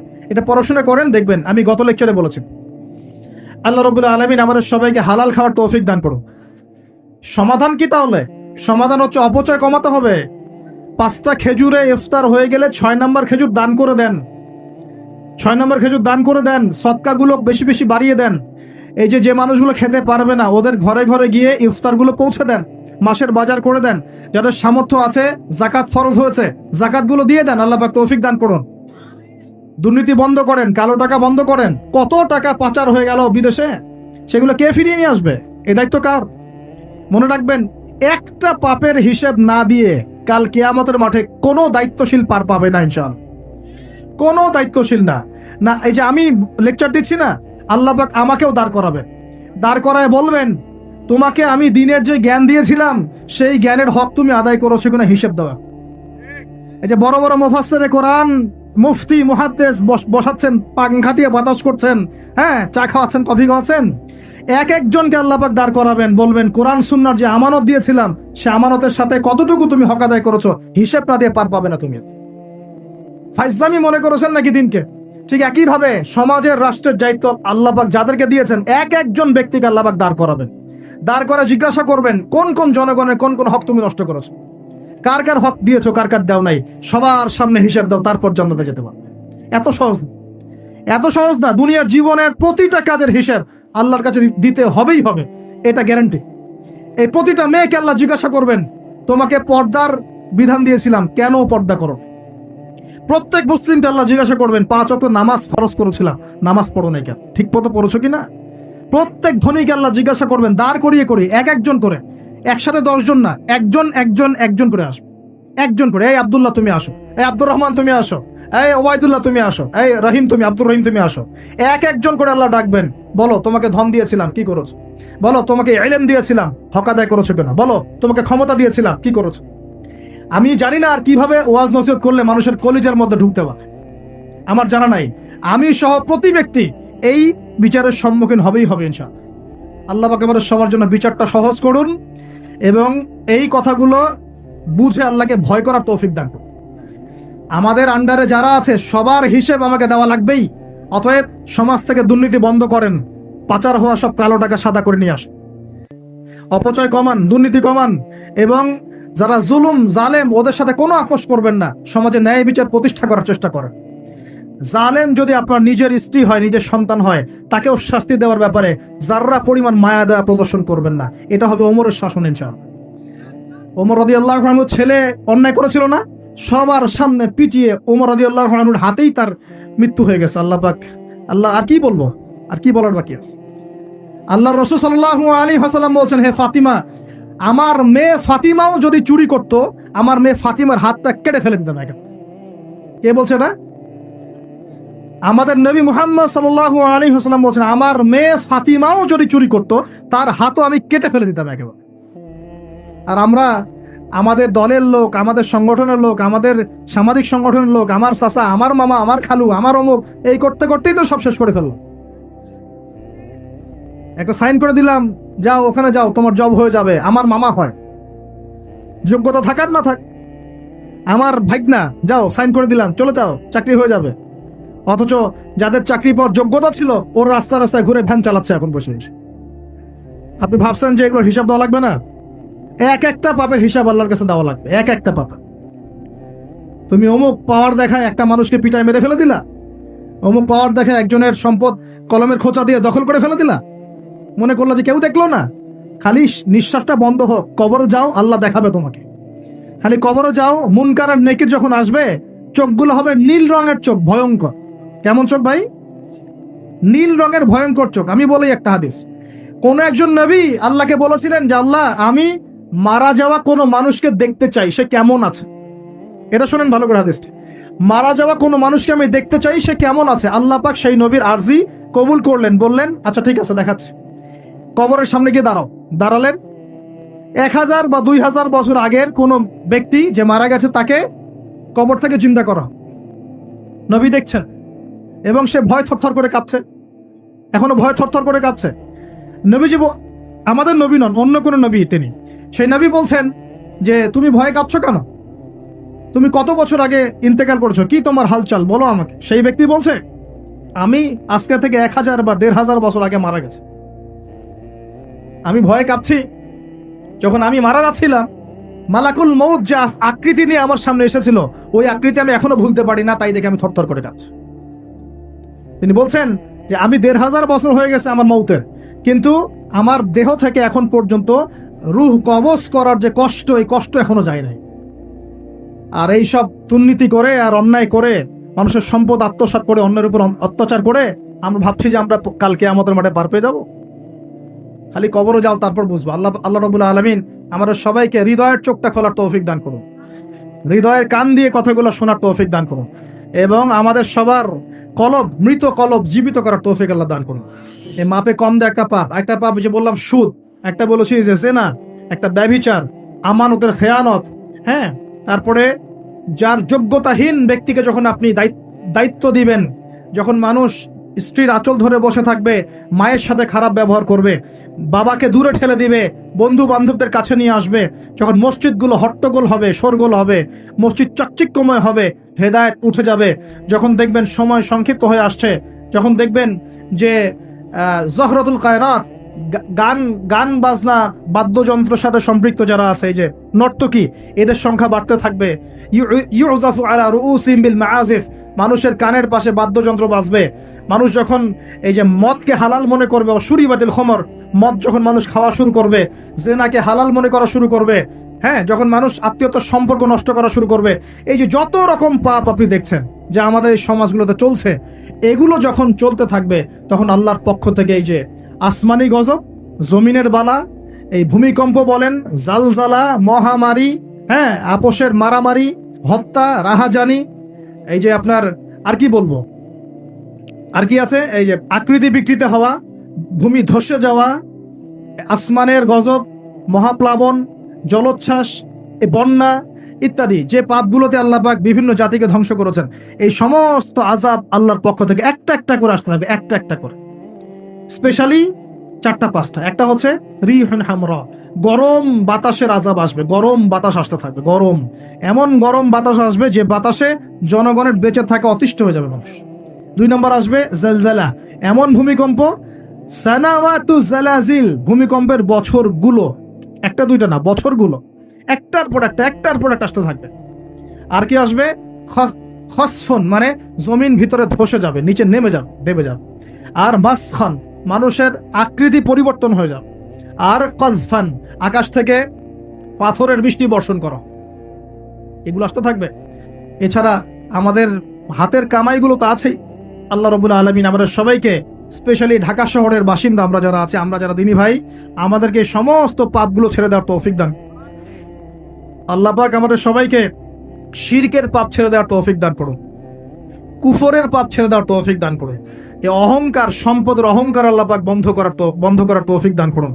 আল্লাহ পাক আমাদের সবাইকে দুর্নীতি বন্ধ করার তৌফিক দান করুন, ন্যায় প্রতিষ্ঠা করার তৌফিক দান করুন। আল্লাহ রাব্বুল আলামিন আমাদের সবাইকে, স্পেশালি যুবক যুবতী যারা আছে, সবাইকে জেনা ছেড়ে দেওয়ার তৌফিক দান করুন, পবিত্র চরিত্রকে পবিত্র রাখার তৌফিক দান করুন, এই পর্নোগ্রাফি থেকে দূরে থাকার তৌফিক দান করুন। আল্লাহ পাক এই যুব সমাজকে মাদক থেকে দূরে থাকার তৌফিক দান করুন। আমরা দোয়া করি যুব সমাজকে আল্লাহ পাক এই পতিতাবৃত্তি, ব্যভিচার থেকে বাঁচিয়ে রাখুন। পরিবারগুলোর মধ্যে আল্লাহ পাক শান্তি দান করুন। এই ব্যভিচার থেকে, এই বিশ্বাসহীনতা থেকে, আমানতহীনতা থেকে আল্লাহ পাক আমাদেরকে বাঁচিয়ে রাখুন। আল্লাহ পাক আমাদের শাসকবর্গকে হেদায়েত দান করুন। আল্লাহ পাক জনগণকে হেদায়েত দান করুন। আল্লাহ রাব্বুল আলামিন আমাদের সবাইকে অপচয় বন্ধ করার তৌফিক দান করুন। সবাইকে নামাজি বানিয়ে দিন, সবাইকে কোরআনওয়ালা বানিয়ে দিন, সবাইকে হাদিস চর্চা করার তৌফিক দান করুন, রাসূলের সুন্নত মাফিক জীবন গড়ার তৌফিক দান করুন। সমস্ত পরিবারগুলোতে ইসলামী পর্দা কায়েম করার তৌফিক দান করুন, নামাজ প্রতিষ্ঠার তৌফিক দান করুন, পরিবারগুলোর মধ্যে হালাল রিজিকের ব্যবস্থা আল্লাহ করে দিন। এবং সর্বোপরি আসন্ন রমজান যেটা আসছে, এই রমজানে আমরা যেন আমাদের গোনাগুলোকে মাফ করিয়ে নিতে পারি, আল্লাহ পাক সেই তৌফিক আমাদের সবাইকে এনায়েত করুন, বলি আমিন। আকুলু কওলি হাযা আস্তাগফিরুল্লাহ লি ওয়া লাকুম ওয়া লিসাইরিল মুসলিমিন। বারাকাল্লাহু লানা ওয়া লাকুম বিল আয়াতিল হাকীম। ইন্নাহু তাআলা জাওয়াদুন কারীমুর রাউফুর রহিম।